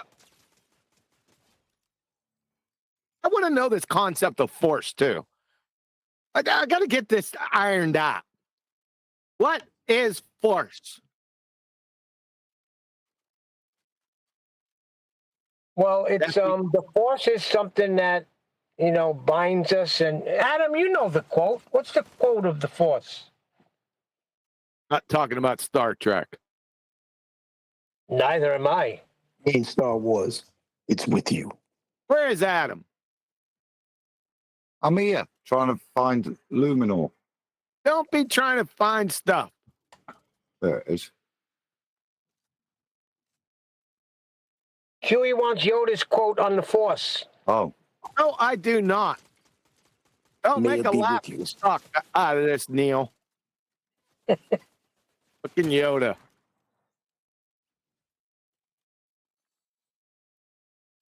Nathan, Yes. we're lost, man. What are you gonna do? We need to hire that star, man. Flavor says you're not lost. Well, that's funny you talk about Gravity, because what show did you play yesterday, Nathan, with that guy that came on and was talking about Gravity, and he was a flat earther, but he kept interrupting. Yeah. He was talking about how the gravity brings the gas molecules back down to Earth. Yeah, they all say that, Neil. Yeah, I know, but he was a flat earther trying to, I guess, play devil's advocate. I caught like 5 minutes of it. It's a bit noisy here at the minute, Neil.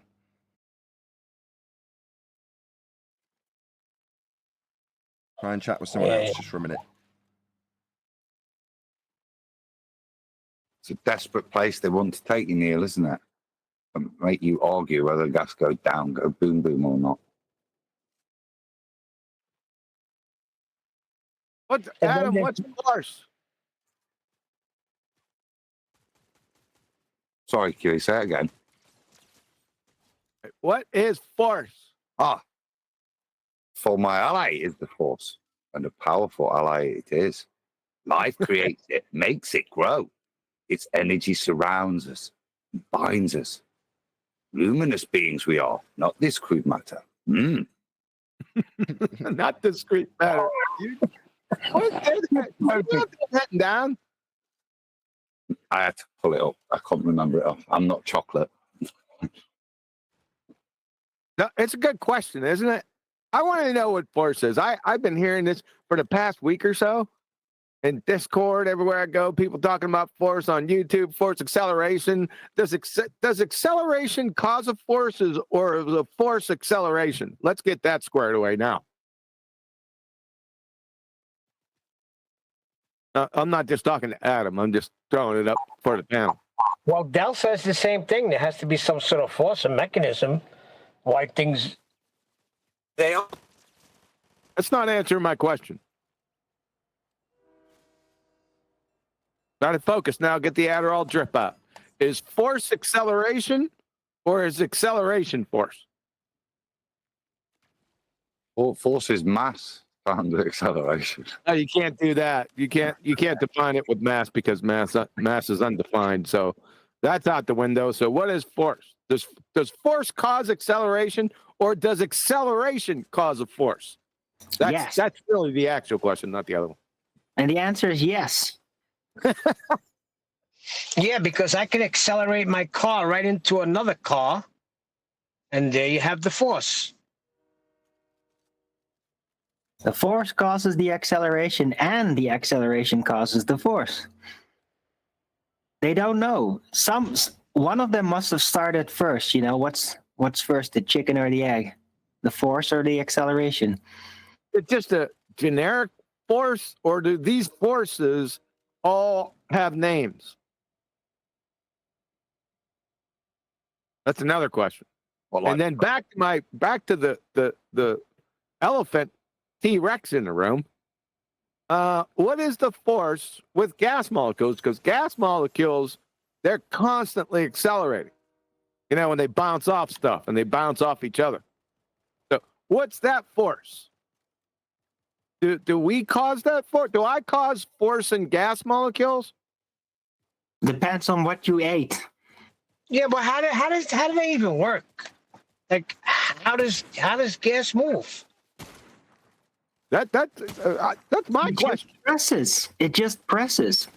It's my question. Yeah, I know, and I'm saying it's a good question, because how does it start moving? What do you mean it presses? It's got to start moving first before it can press. It's always moving. It's always moving. It's always pressing. And is that a force? Yeah, gas pressure. So gas force. Yeah, I guess that gas inherently does have a force. Pressure force. It presses. Isn't a force defined as a push or a pull? Yes. Where? Citation, please.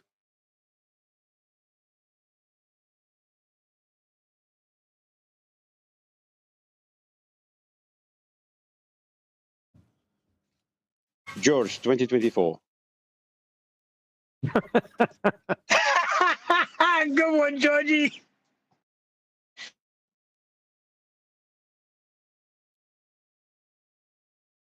And if you have more than one definition or equation, equations aren't definitions, by the way. Don't we have a rooster in the hen house? Just a thought. or multiple definitions, or the same definition for multiple things. Same conceptual, or trying to merge the concepts into one thing.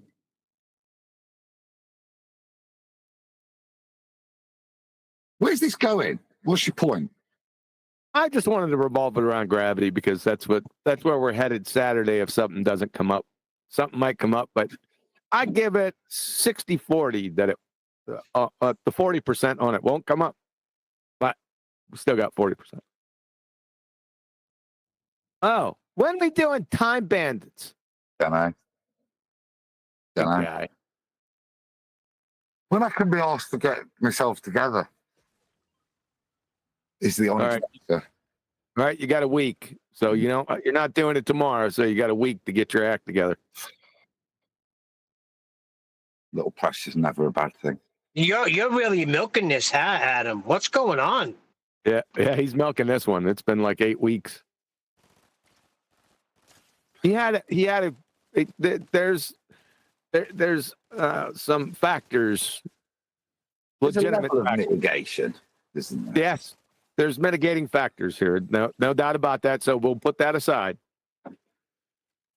That's what I'm saying. It's motivation, Kiri, is the honest. What's Nathan doing? Where's Nathan at? I'm here, Nathan! I'm here. What are you talking about? Where's Nathan? Nathan! Yes. We're lost, man. What are you gonna do? Gonna find that height quickly. Did you find someone? Don't worry, I've got a picture.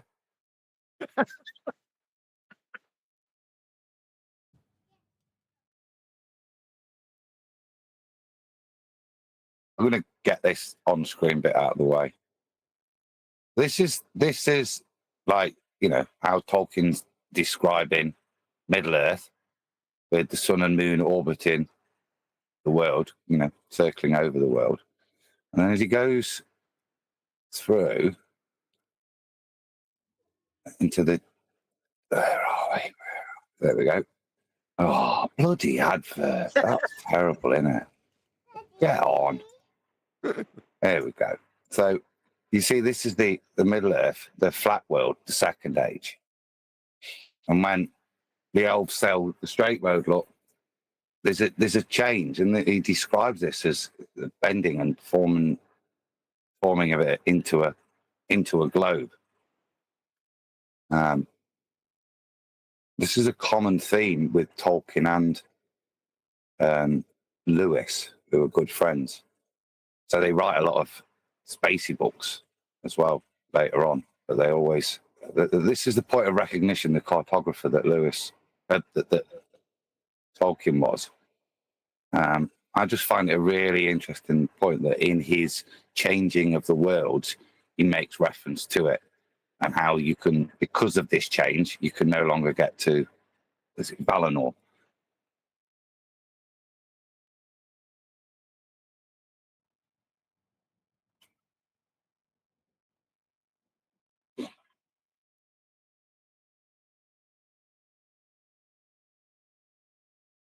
And with that,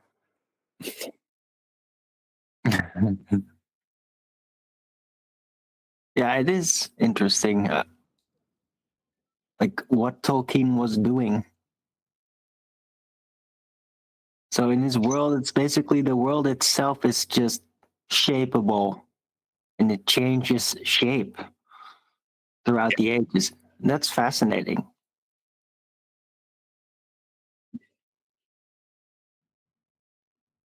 You gotta wonder if he's like making a parallel to how the people's views on the land they're living on has changed, and then metaphorically place that onto the gods actually changing the earth, right? To me, it's a bit more profound. What he's actually saying is when we exit the second age into the round world age, it actually means there's certain lands we can no longer get to.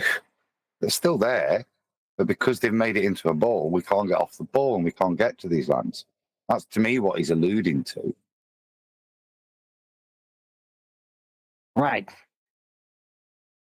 But that will be a consequence, definitely. Yeah.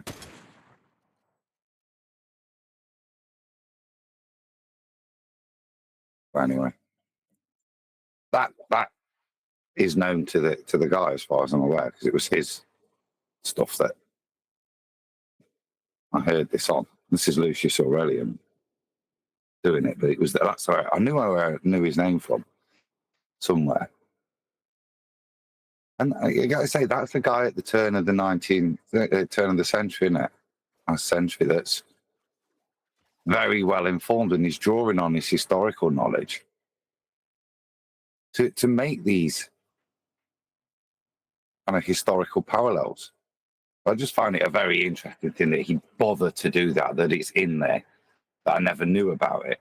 But it's quite a profound thing. No, just think about it. In about 50 years from now, people are going to be talking about what was discussed on this show.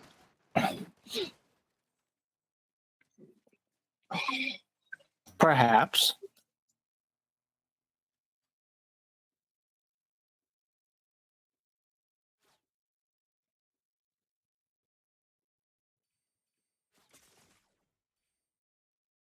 Or maybe they'll change their view to concave, and then future flat earthers will be up against the concavers all the time. You can't do that. Concave. They always claim it was concave, don't you know? You can't do that. Yeah, they can. It's the age of double. No, you can't. They can do whatever they want. No. The same way there's no curvature, same way we have measurements, it works in reverse with concave. You can't have concave. They can't just have it. Inverse terrestrial refraction, Neil.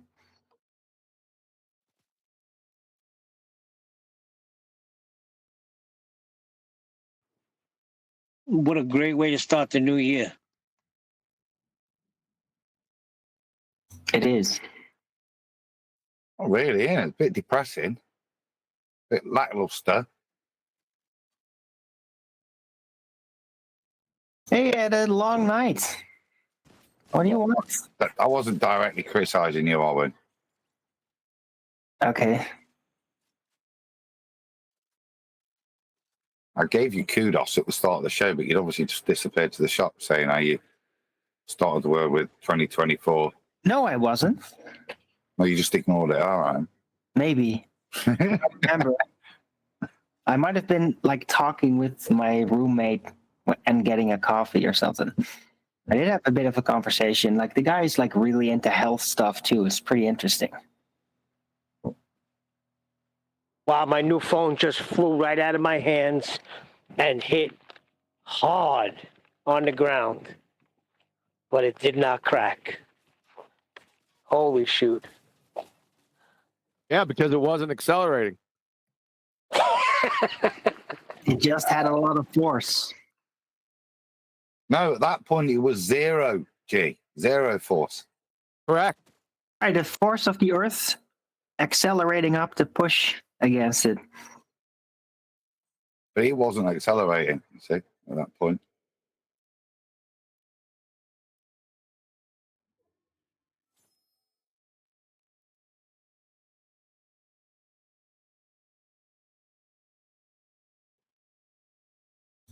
Did you see Dell? Yeah, it's gone to that part of the show. No. He's done a New Year's stream. Of course, like how Earth is always moving. Literally, he's anti-stationarist. He's there. Elf is still out here. I did see your video that you didn't timestamp. Owen Benjamin have Nathan Oakley on his show. That's video. Yep. What? LVA poll later found the timestamp, by the way. Hope you didn't miss that.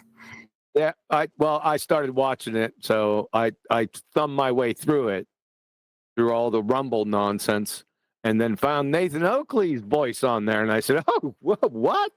Right beside Whitsitt." Yeah, did you watch that part? Yeah, you and Whitsitt on Owen Benjamin's show. Huey, you're a In day what late and a context? dollar short. We discussed this the other day. In what context? Talking about gas pressure. Yeah. Oh, right. That's Is it the positive then? soundbite. Oh, so he was positive then? Yes. Yeah. All right. So if he tunes in to hear if we've reacted to it, was this recently? Yes. So he might be listening in to hear if we've responded. And what he'll hear is me going, I expect better, Owen. You're too intelligent for this.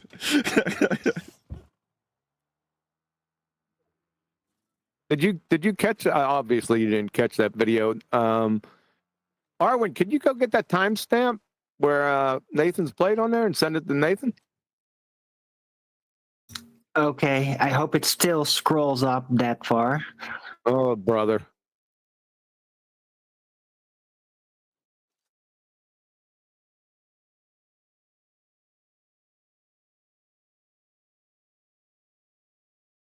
We could It have a feels long, like the protracted vacation's silence. over and we're back in school and a teacher came back with an attitude.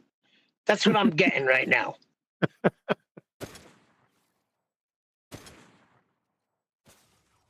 Who might that be? I don't know. I just left it out there. Anybody could decide for themselves.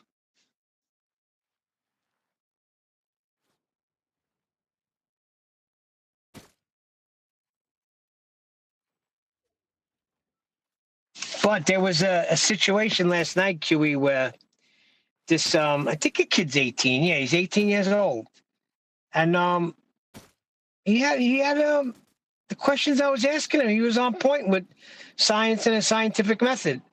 Until we went to what the stars are and what the sun is. He was a little convoluted, but I was impressed. And then he said, you're asking me questions that I learned in the 7th grade. And I said, that's just the point right there.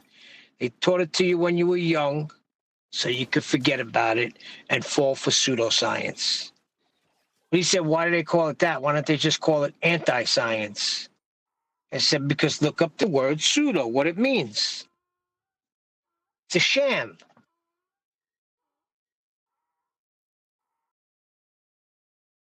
I found it. Good job. You put it in back office or Master B?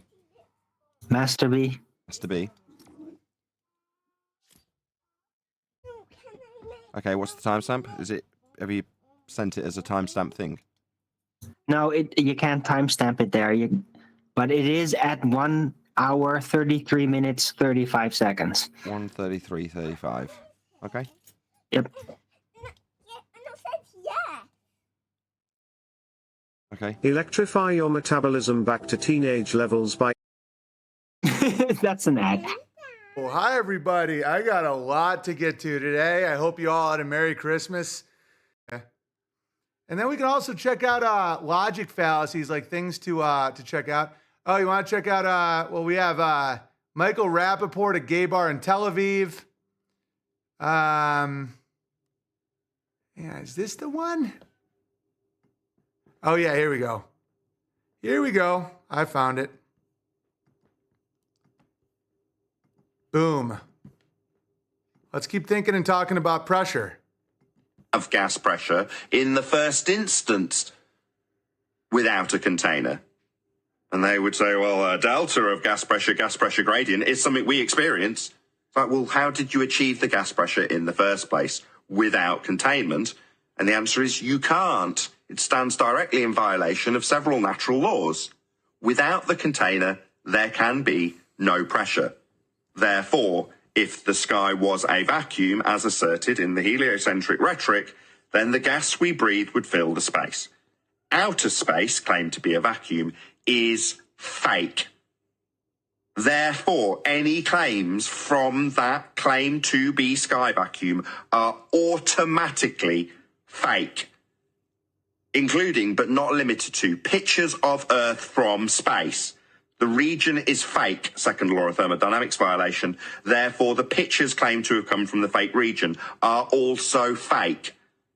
Orbits in a sky vacuum, which is also a begging the question fallacy, which I won't detail now, is claimed to take... By the way, that's the actual model of what they claim you're standing on, but you can't feel it or observe it. And all they keep saying, like, that's crazy. All they keep saying is it's just so slow you can't feel it. Guys, that's supposed to be the Earth, and it goes around that once a year as it's flying through the universe. Okay, you get it. I'm not going to rant too much. Everyone's getting it. No big deal. Now let's move on to a warning I have about how Muslims dress. Okay, check this out. So here's Tyrese. I did his TV show once. You can stop now.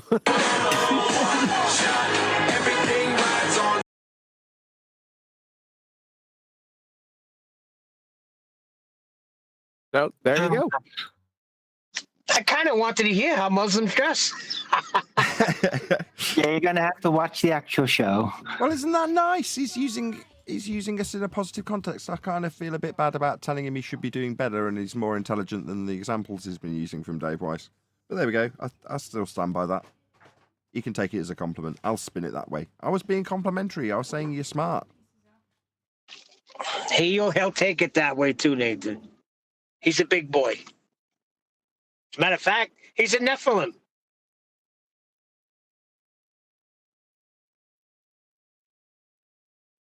If you say so. I don't. He does.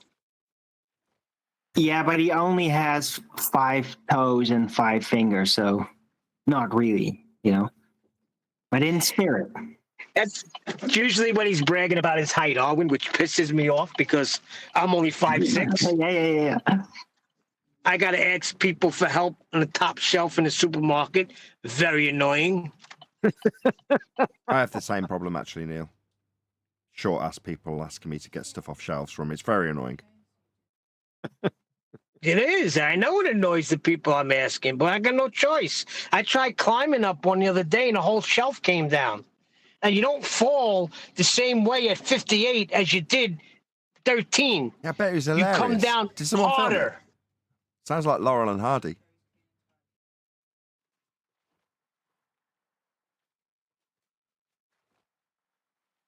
Good thing the ground or the floor was there to stop your fall. Well, Helio will say if the ground wasn't there, I'd keep going. So therefore, there is a downward acceleration. No, you wouldn't be accelerating then. It's when you hit the ground that you're accelerating. No, the ground's accelerating to hit you. When the ground stops you moving, that's when you start accelerating. You're not listening to Sabine.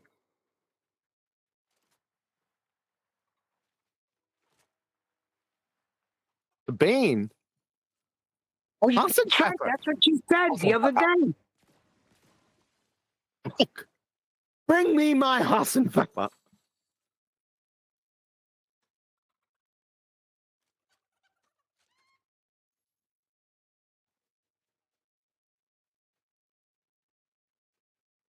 Go hunt your own, Kiwi.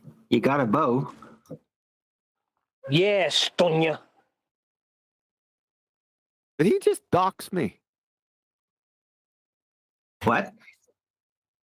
At least he said it right.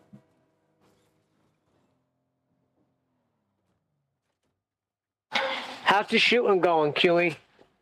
Did you get out at all? No, it's freezing here. Oh, shoot. Yeah, in Alabama it's cold, too. Oh, it's lovely. And I got one of them in the shop. That could be a problem come this Saturday. That's what I was speaking to. Might be done Saturday, so. Should I be concerned? My son tells me the other day that there's an ad in the papers for a job, U.S. Postal Office. But then a few days later, he's asking me that he wants to purchase a gun. I don't think those two work together.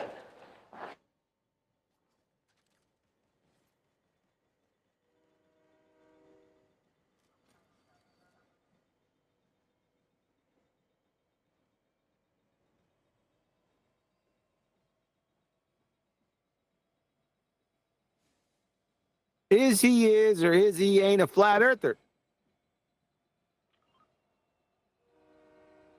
Well, he said to me that the universe is the container. In other words, there's a container.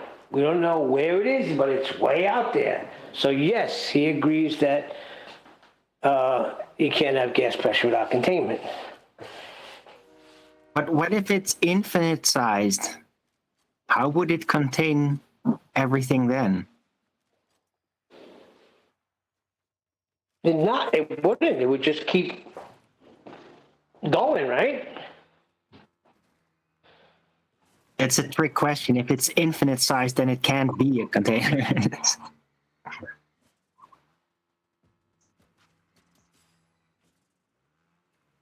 that the only problem, or is infinite the problem? Yeah, what is infinite? Yeah, definitely. Where's everyone at? Nathan! Yes.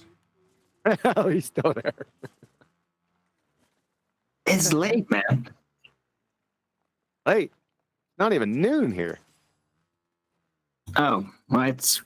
Did you watch any of the games yesterday? It's evening here, and it's dark.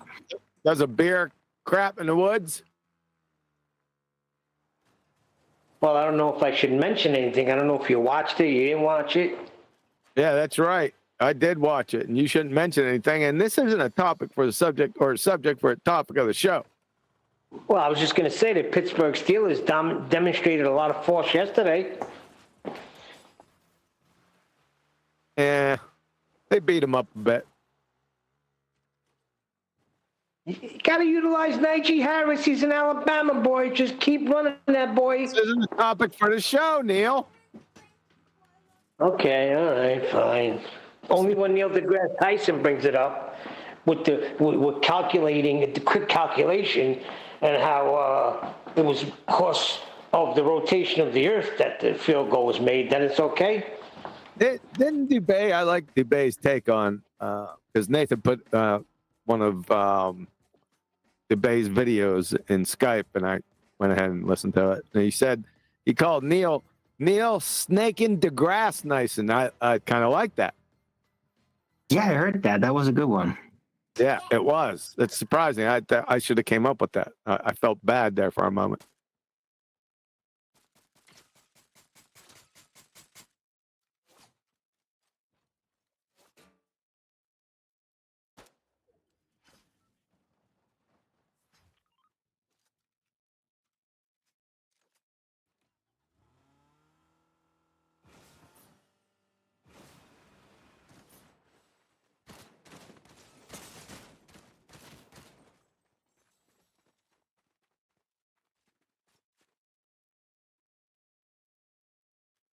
Right, I'm gonna be making lunch, even though it's already evening.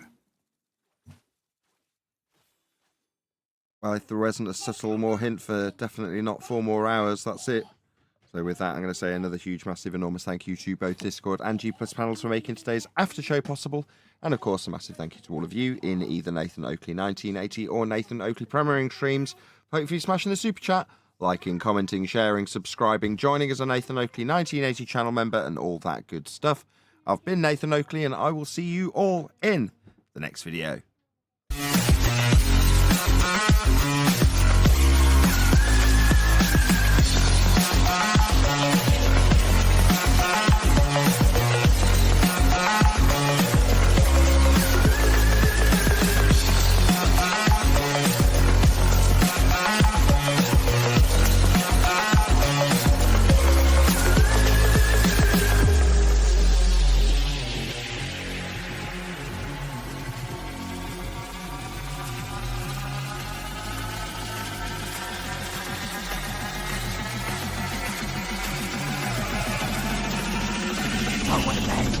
What a lovely day!